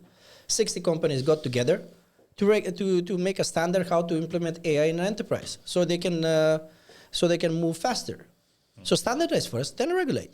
Why do we need to regulate and then standardize? Should we go into this topic? Yes, we can if you want to. No problem. I mean, let me use perhaps the old Elon Musk comparison to the seatbelt. I think that's a very pedagogical way to describe it. And before, when they built like automotive cars, the industry in the 1950s were very opposed to having seatbelts in it, because if they put a regulation in place where automotive manufacturers have to put a seatbelt, no one would ever buy a car. It's so awkward and horrible to have a seatbelt that it will be horrific to the whole industry. Even though all the statistics show that you get killed much more if you don't have a seatbelt. So that was really destructive to the whole society, that it took so long for regulation for seatbelts to come in place. Now with AI, it's moving so fast that if you wait for a lot of horrible accidents to happen, it can be really, really nasty. And it's moving so much faster. The AI technology is moving so much faster than the car industry did in the 1950s. So I think we need to prepare to have regulation that will ensure that we are using AI for good and not for bad. And especially in these times where it's so easy to have people being augmented with AI, and that means all people. It means people that use it for good purposes and people that use it for bad purposes, for cybersecurity, for warfare, or whatever. That is something that we don't want to wait for to happen. We need to stop that before it happens, and I think we need to make sure that we have regulation for these kind of bad use cases that protect our society, and I think we need to do it quickly. But I fully 100% agree to your statement. But how do we regulate? So it's not a matter of if, it's a matter of how. How do you regulate the fetus, if I use Goran's word? How do you regulate something that is experimentative still? I think you can, but I think we can also say, how you should not regulate it, right? That's easier to say. And if you just regulate because of the technology, that's really bad. To just say that because it's a chatbot, we should allow it or not allow it. It's like one of the original versions of the AI Act was basically saying, if it's a chatbot, it's not that dangerous. It's just a customer service thing. Whatnot. That's low risk or minimum risk. But if you use a chatbot for grooming purposes online for children, or for using it as a therapist for people that are suicidal, it is not low risk. And that's a typical example of if you regulate technology and not the use case, it will turn bad. Yes, but that is what we are talking about. No, it's basically like this is air abortion. Abortus, no, what is called. But hear me out now. Let me sort of draw out this something that becomes more and more strong in my head right now as we speak. There is something wrong here. When you're regulating something that is super mature, like when you're selling a mature product that is easy to understand. If I sell a phone, I don't need to consult around the phone or how the phone is used. I can just put it in the shelf and someone can buy it. If I'm selling a product that is highly complex, like an ERP system, I probably need to do a lot of consulting and guidance in order to implement something that has more risk and complexity. This is what I now think is happening with regulation. If you're regulating something that is very simple and clear and known to man, then you can do a very simple regulation. The law, don't hit yourself, don't hit anyone with a hammer. It's simple and you don't need to have any consultative approach around that. But when something now is very, very gray or complex and difficult, the package, what is around the actual hammer or whatever you want to call it, the AI, becomes the more important. In sales, we talk about traditional product sales versus more consultative, complex sales, right? And I think this is what's happening now when we are regulating wrong, is when we are trying to use a very simplistic approach to just put the regulation out and there's no package, there's no consulting, there's no guidance. I think this is the major problem with regulating wrong. I don't think you need to understand how to. If you take something like... now, how to act, how to do it, take autonomous weapons or something. Yeah. We know that autonomous weapons that are stupid are super, super dangerous. I heard Jan LeCun speak about this once, which really made me think a lot. But should I go there? I'll go there. Anyway... You can actually say that if you have people or humans out of the loop for some use cases, that means basically the only thing that needs to be there if humans are not there is AI. For some use cases that are completely autonomous, I think we need to have regulation in place that speaks about autonomous systems. Yep. That is not in control of humans. That is really dangerous. And I think for some of these use cases, we need to have it AI specific.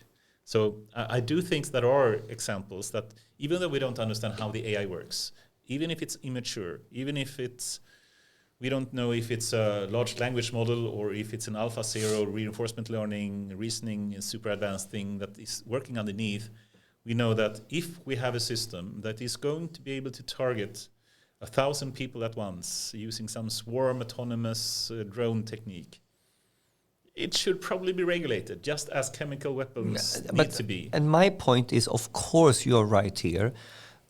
I think we need to spend a lot more investment, money, and effort on the how around this regulation. So the regulation is there, as it should be, as you highlight. The what is then defined in the regulation.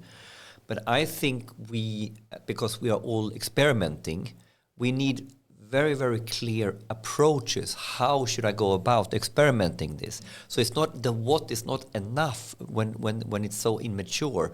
It needs to be a lot more how in this regulation, which is maybe not a regulation anymore, but I would call it a package.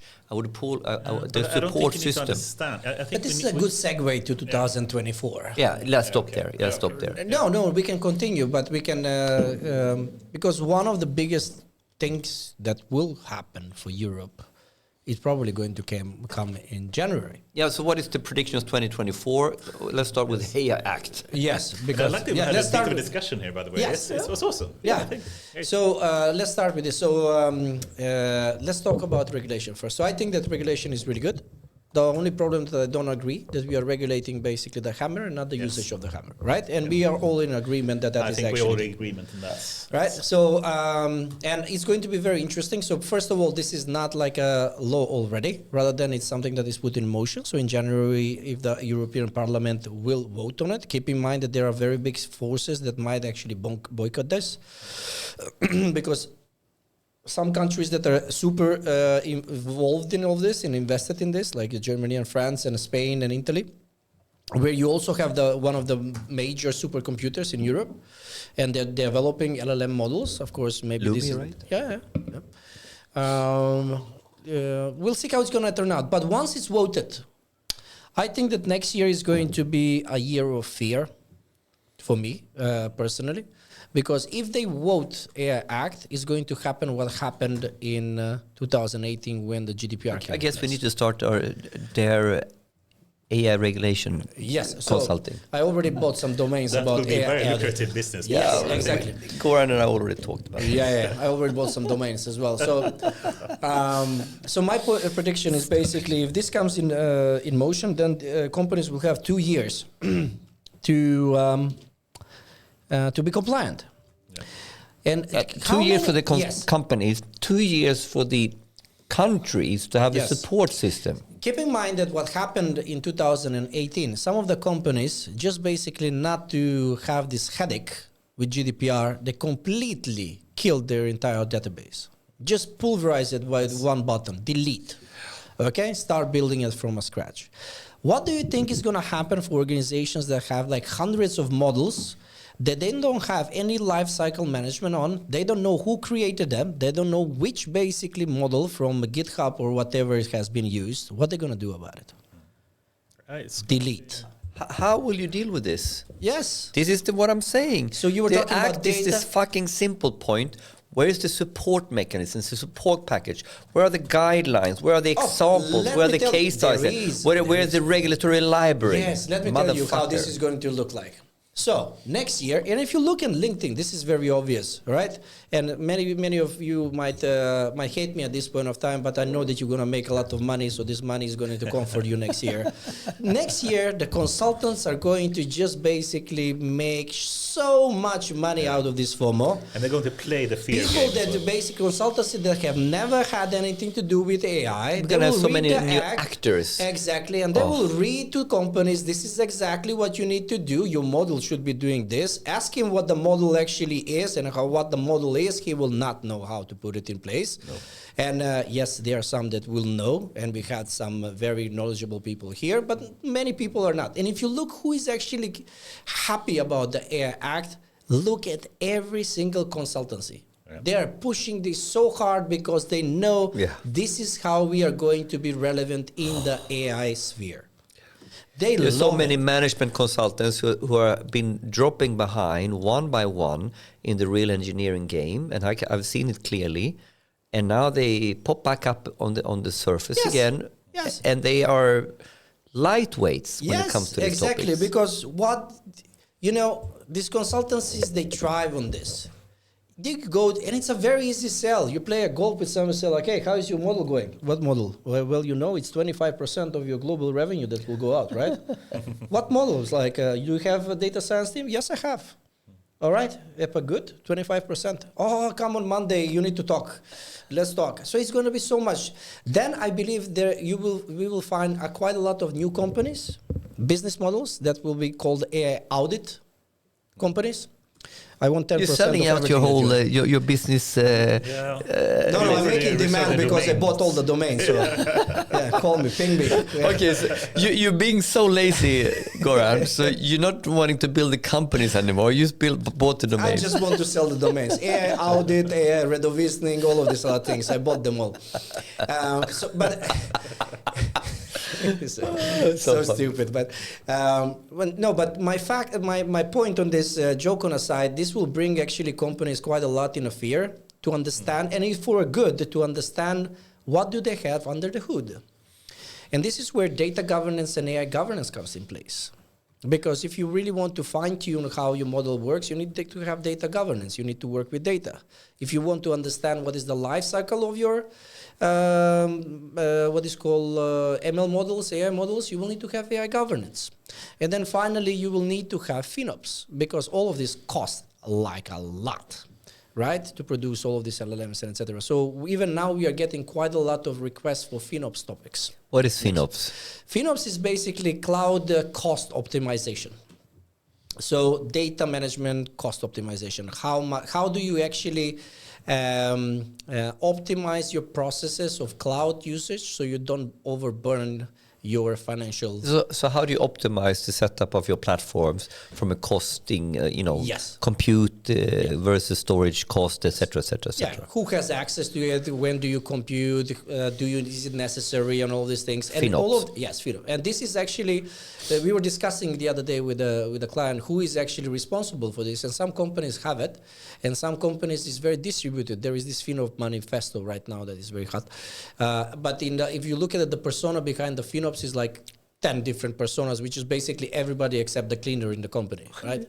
So everybody who has... And then you have a couple of companies where basically they use their company credit card to get another AWS license or GCP license. So you will have like these ghost things as well. But in general, you have the CFO, or you have the person that is responsible for cloud computing and cloud infrastructure, are usually people that are working on this. So this is actually where I think that the most things will go next year, but also it will push people once they start doing that, and as a consequence of what happened this year, is to look a little bit more on the value. Because once now you have regulation and you have cost optimization, you as a manager working with AI, you will have hard times getting money, which means that you will need to start working on value. They will tell you it's enough with experimentation. Tell me how much we are increasing value for it. Because if not, I'm killing your cloud computing power. You will not be able to do this, and I will not allow you to get another... So summarize this in, what is the shorthand prediction or trend My here? prediction is that it's going to be a year of FOMO that will force basically organizations to reevaluate how they approach AI, if they should approach AI, how they govern models in production, how many models they need to have in a production, what is the value of that, and what is the cost. And this is around this, and then bolting on to that is that, and we're going to have consultants making a shitload of money on this. Yes. So is it really a fear of missing out then, or is it the fear of getting sued? Oh yeah, exactly. So it's not FOMO, it's actually fog. Fear of being sued. Fogs. Fear of fogs.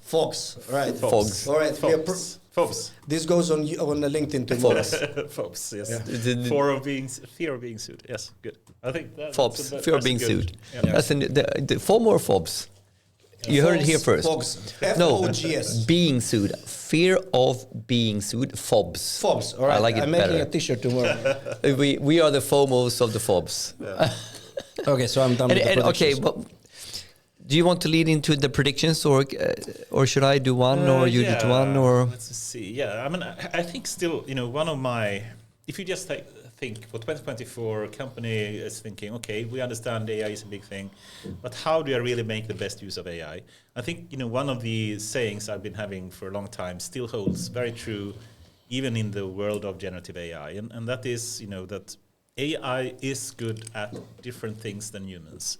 AI is really good at going through large amount of data, but does so in a rather superficial way. It can't really reason in an efficient way, especially not ChatGPT and these kind of large language models. But it can go through a huge amount of data in a very, very efficient way, much more efficient than any human, going through like thousands of pages of text or hours of videos and whatnot, or even ChatGPT that basically have the knowledge of all the web. That's a huge amount of data that it actually can process and manage in better way than any single human ever could. So it's really good at working with large amount of data. And humans are not. So this is awesome. We can see here that, if you want to use AI in the best possible way, let's make use of AI for what's good for, and humans for what they are good at. And any company in 2024 that is doing that will have a good edge. So let's make sure that we use AI for the things it's good for.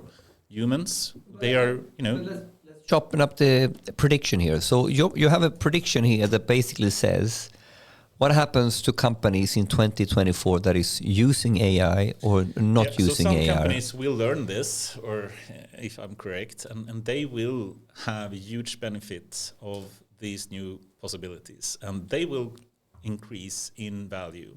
So I think the prediction is basically, I guess, this. The gap between companies that can make positive use of AI will increase compared to companies that will not learn the lesson and do not make use of AI in a good way. So that gap will increase. Previously, we were speaking about the AI divide in different ways and then focusing on the superscalers, the big tech giants. But I think, we will see other companies now that actually do understand how to make use of AI, and they will also move towards closer these kind of superscalers, but at normal scale. But you will also see companies that are still in the conservative, traditional type of technology that are unable to make use of AI to augment existing processes and humans.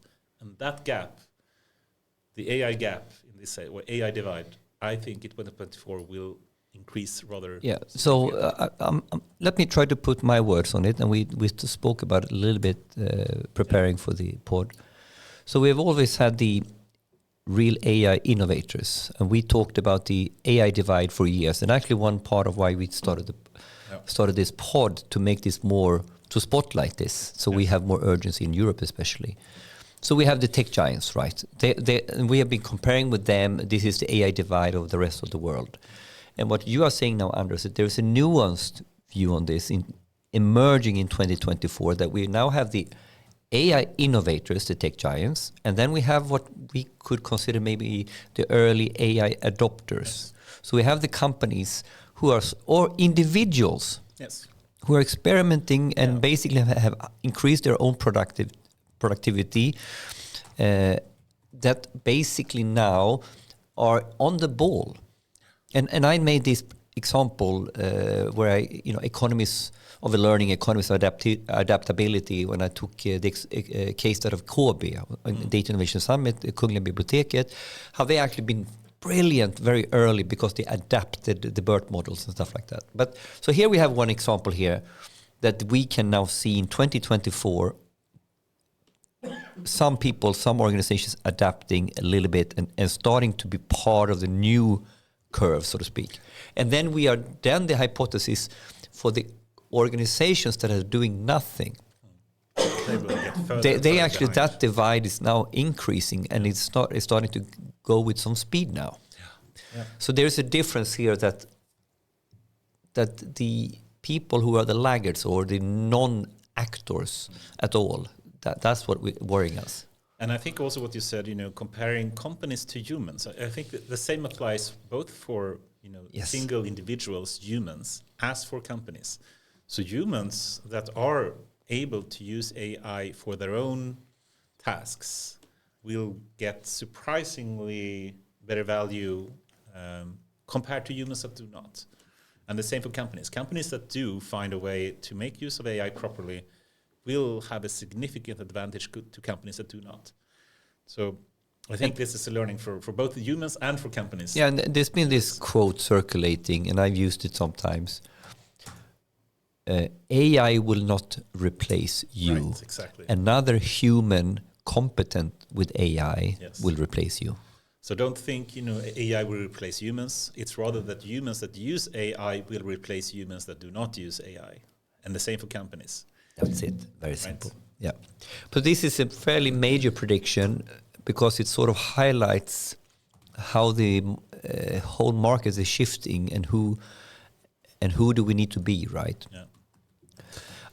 Let me go another way now.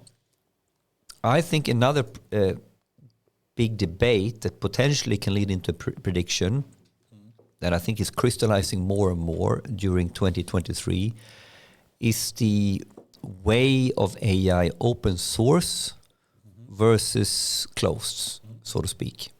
And we have people like Jan LeCun being at different shows and talking quite open, forefront and saying like it has to be open source as a way to evolve the world. And other proponents of open source have a look at where would we be without PyTorch or TensorFlow or anything of what we have reached today has been based on open source. Don't forget that. And all of a sudden now we have some movements that are sort of the opposite. And it's really, really weird because the concentration of power that we're now seeing with the superscalers running away, and even single people like Elon Musk that has this insane amount of power right now, and the concentration to a few individuals or to a few companies. We need to break that. We need to break that, and it pisses me off that we don't talk about this. And it sometimes it's almost like Jan LeCun stands there alone. Yeah, I mean, I would argue very, very strongly that proprietary is bad in this sense because it's such a concentration of power, especially now. Yeah.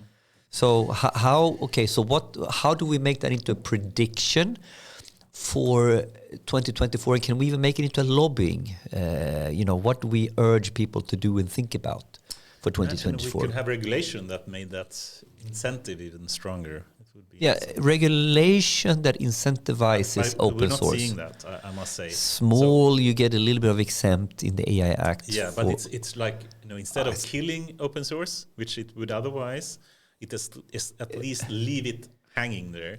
We should instead incentivize that, right? And that we're not seeing. No. So, but is there a prediction in this? Where will this? I mean, it's a little bit like VHA's Betamax, which will increase in momentum in 2024.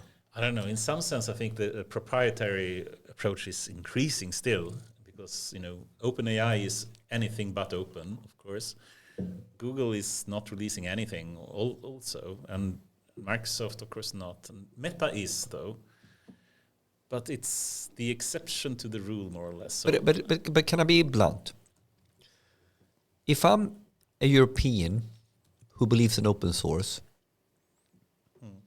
I would put my money and investment in idealistic ways to try to make the maximum out of Mistral. Is that a bad consultant advice? Or is that a good one? I have to think about this, but I think it's a good question, How can we really incentivize companies like Meta and Mistral, because both of them are pushing for this, but it really goes against commercialization. No, but it's voting with your wallet. It's like I go to the supermarket and I decide I need to buy ecological milk. I mean, it's bullshit, but it's like, what can I do in order to? How can I vote with my wallet? I eat less. I eat more sustainable food. Whatever I do, can I vote with my wallet what kind of world I want, and how do I do that? Because at the same time, you can reason about the AI Act and the requirement for transparency that they are enforcing, saying you need to show what data you have used, how the model works. Good luck explaining that. Yeah, and in some sense, that is actually giving some incentives to open source, right? But it needs to be doing that in a way without killing the business model of all the companies and without having to give away the IP. So for me, I certainly don't have a good answer for this, but I think it's scary, the trend we're seeing right now. So you think the trend is scary because it seems like the proprietary world or the superpowers are getting more and more secretive by the minute. And they're saying they're doing it for safety reasons, which really work from a politically correct point of view, but in reality they're doing it from a commercialization point of view. So they're using safety as an excuse to keep things closed. All right. So, but that was the predictions and discussions about open versus proprietary. Do we have I have a couple of more topics on my mind. Do you have one in between? Sure. I mean, okay. If we go for the 3 components of an AGI system. Yes, I was gonna go there. Oh, okay. Go. You go, and I bolt onto that. So one way to, I mean, Jan LeCun also have his version of it. I have a bit more simplified one saying perception, planning, reasoning, and control. So if you take a full self-driving car, just to explain it, perception is basically taking the input of all the cameras or whatever sensor you have and putting it into vector space or some kind of world model that you have. That is basically what chatbots are doing today. So they are taking the all perception the game we're getting better and better at. Yeah, so and really good at perception these days. So that is not a problem today. We can do that extremely well. So we can have a world model now by understanding this, just as a self-driving car can understand the world around it in a vector space. But it's not sufficient with that. And even the DeepMind paper about AGI that came out, said this also very clearly. We are missing a lot. We're only on level 1 out of 5 in terms of AGI. Yeah, we didn't mention the paper. We can mention that because that's one of the best definitions we've seen so far. Yeah. So they try to have some paper speaking about how to measure the level of artificial general intelligence. In any case, we are certainly lacking reasoning in the big models. So I think that is something that I hope we will see in 2024. That is potentially what the big Q-star thing that OpenAI had is about. But some people say not. We don't know. We're just guessing. But if we were to have the reasoning power of AlphaGo, AlphaZero, that can play chess but have no world model at all, but then they have a super high reasoning capability that can beat anyone in chess and Go and whatever. So no way the human can beat the reasoning power for that very narrow task. Well, let's take that reasoning power and put that on top of the world models that the chatbots and LLMs have, and you get something amazing. But it's still not sufficient. Now you have 2 parts, potentially. We haven't seen this yet happening, but if someone are able to bring in the reasoning power together with the perception of foundational models, that would be an amazing thing. And I think we will see movements in this direction in 2024, but it still doesn't solve the control problem of having agency, of taking actions, of controlling a robot or whatnot. One person, of course, is doing it is Tesla and the Optimus robot. Optimus generation. They came out with a Gen 2 now recently, amazingly in being able to walk and plan and do reasoning and have perception. But if we get, the first one that have all 3 in a very general sense, both perception about anything, both high-level reasoning, and the control ability to be that agency, Jesus Christ, then we get really close to AGI. Okay, and if I now summarize this to a prediction for 2024, perception, we have come, if you look at these 3 levels, we are way above on the perception part. Which one do we think we're going to have some announcements on or see something out in the wild? Not robotics or motorics. Not control. Yeah. So more something around reasoning. Yes. So, so have a stab at betting or imagining what type of feasible breakthrough could we see? Well, like they talked about Q-star, right? And it's been all this Q-star. I mean, like the Q-star is a little bit going in this direction with saying, oh my God, why? Maybe the whole saga in OpenAI was that they had so much more going on with GPT-4, 5 or whatever they want to call it. So someone was arguing, maybe they have come way further. Yeah. And they claim it could solve math problems that. Yeah, but so if you're going to solve math problems, is this the reasoning part? Yes. So what are the sort of reasoning techniques that is sort of because we've been working on this for over a year, more than a year. In the different DeepMind is working on this. We know this. Meta is working. Yes. Meta is working on this a lot. The JEPA paper highlights what they are working on. Complaining about the autoregressive nature of foundation models. And he says it's never going to be enough. Period. He said that years ago. It's not the scalable approach, and I of course agree with him. So where's the research right now on the reasoning part? What could we maybe, if we're lucky, see next year? Yeah, I think the JEPA approach, of course, is an amazing one, and just having this kind of autoregressive approach, it's super simplistic. I mean, that's one of the very surprising learnings in the last couple of years, that you can get so much value and appearance of intelligence from just predicting the next word. But of course, it's very inefficient way from a reasoning point of view, and the one that can go away from autoregressive and have foundational models that can reason in a more high level, that will be the killer app. That will be amazing, and that will be able to move into much smaller models. But how could what could be the MVP minimum next step in this? I guess Mistral is Mistral, right? Yeah, so now we're good. So let's say MOEs is the first step. Mixture of experts, Mixture of experts type system. So what we are seeing with Mistral now is maybe the micro level that we're not moving in one mega. Yeah. Could you explain? Yeah, it's still not reasoning in a good sense, but at least we have split up the super simplistic transformer architecture, which is very simple. It's just high scale. Now suddenly you have at least split up in different experts. So in Mixtral, that is a mixture of experts, they have 7 different... 8 types. Yeah, 8, sorry. 8 types. There's 7B, but 8 of them. Yeah. Thank you, Henrik. First time. But okay, so that makes it super much more efficient, much better than even the 70 billion parameter of Llama 2, but much smaller and significantly faster.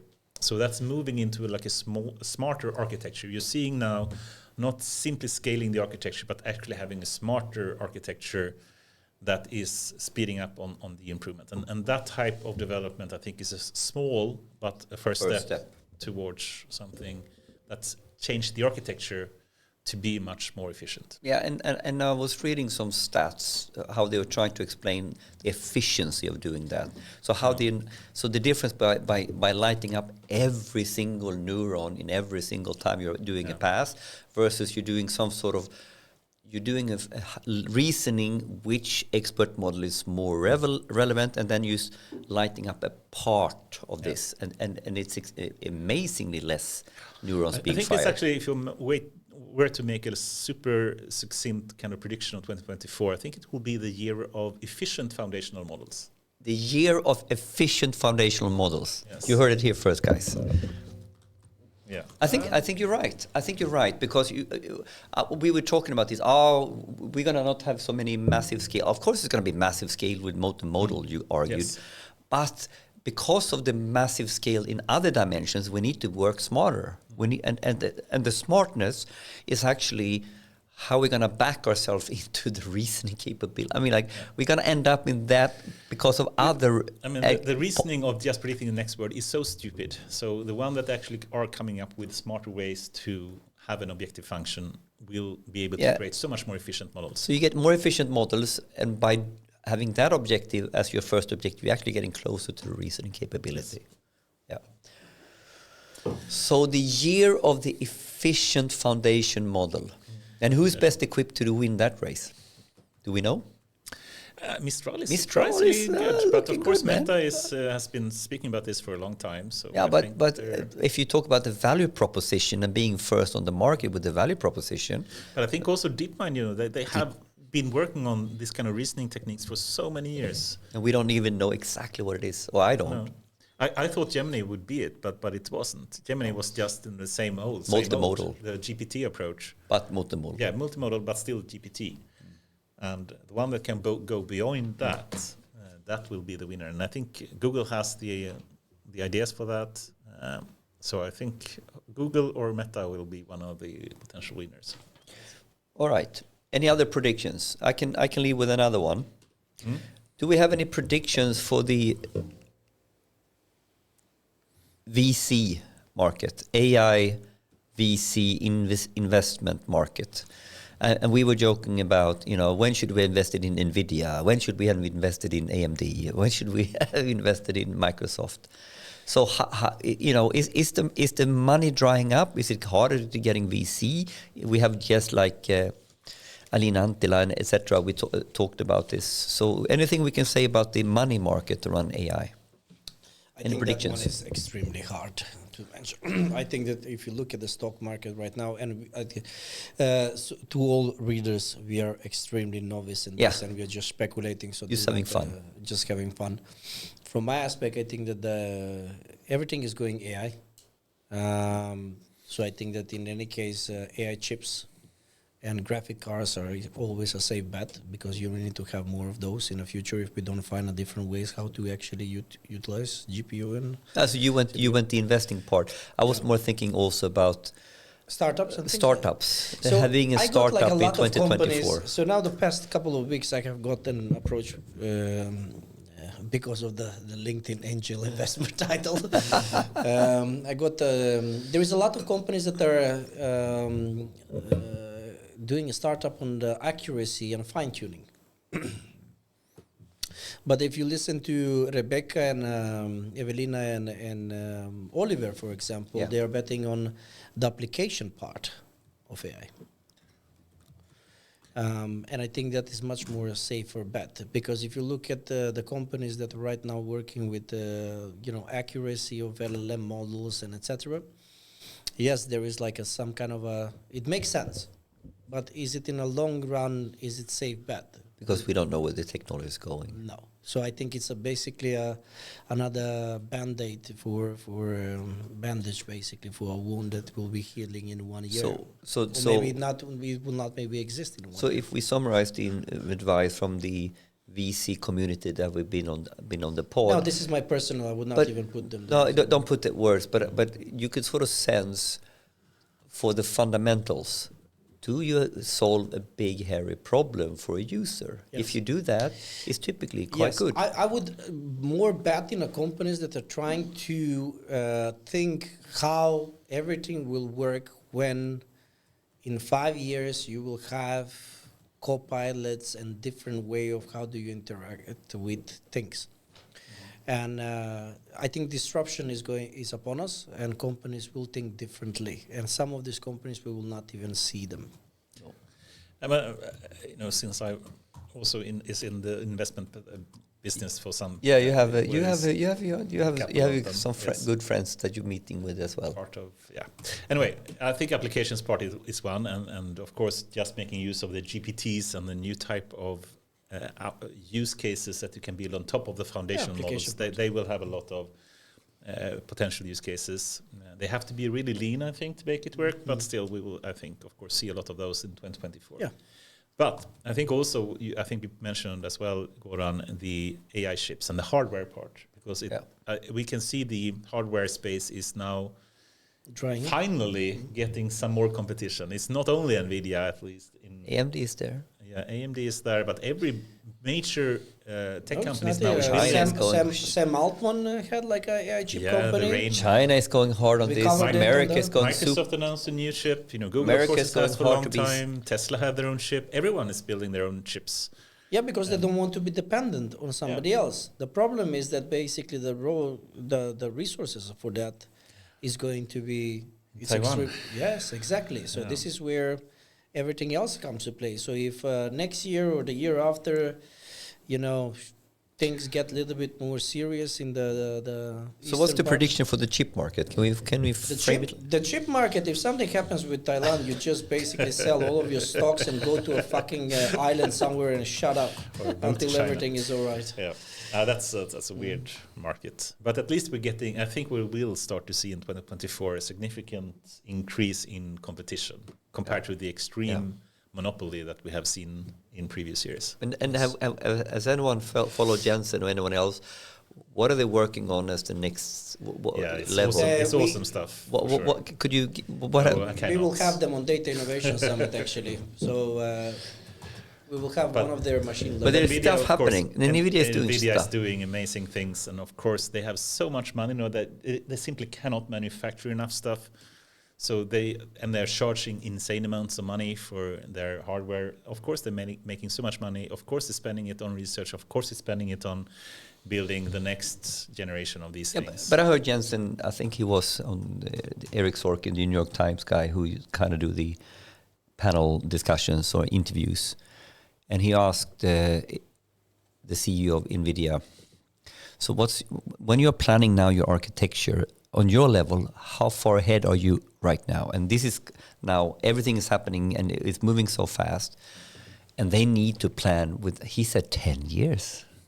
Architecture-wise, understanding to what he should develop in order to get the tooling, in order to get the manufacturing capability. He needs to envision 10 years from now. Can you imagine envisioning 10 years from now?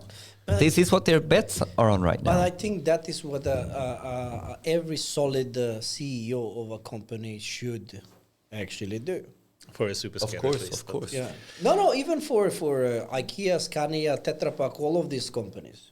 They shouldn't build their own ship, though. No, thinking 10 years ahead. No, but they should be thinking 10 years okay. ahead. Yeah, I'm not sure. 10 years is a a very long super time. hard time right now. Yeah, but if you look When I heard him say that, how can you imagine 10 years? Neuromorphic computing, right? Yes, that's my vision.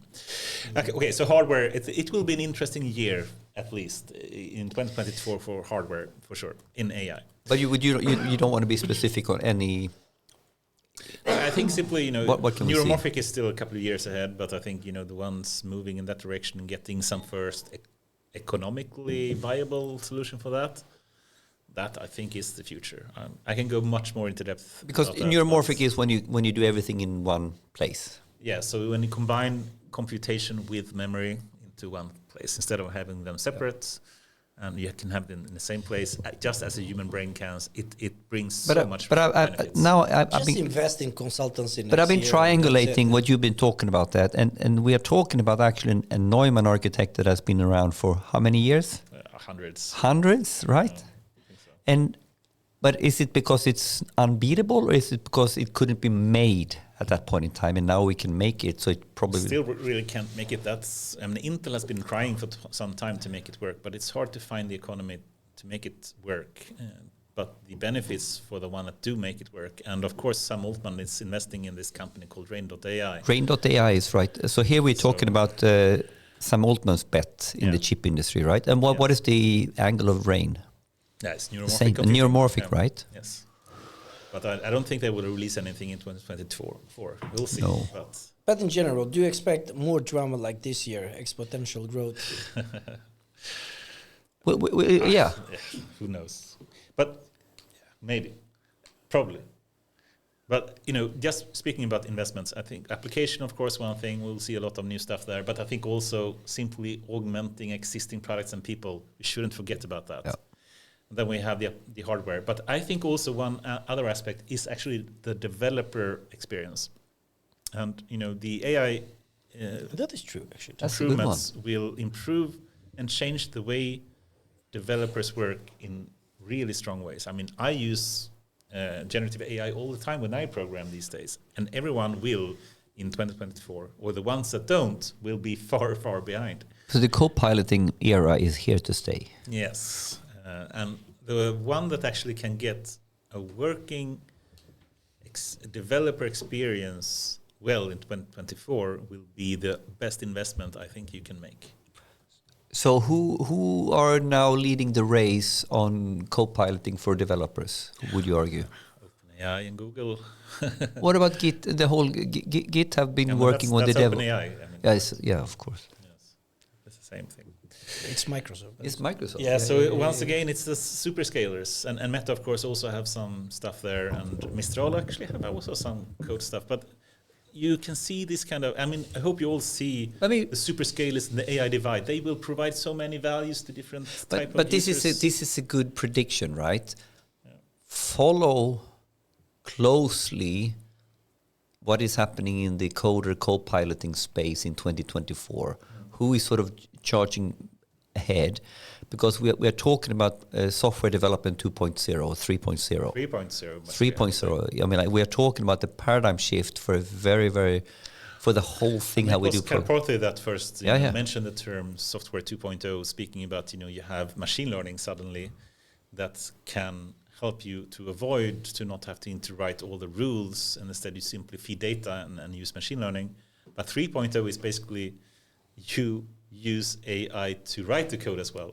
So for the stuff that you can't train a model on, you can use AI to do the coding for you as well. So it's one step further. This is crazy stuff, because we were sitting here and doing predictions and discussing as a cool thing 2.0, and now all of a sudden we've just flipped it.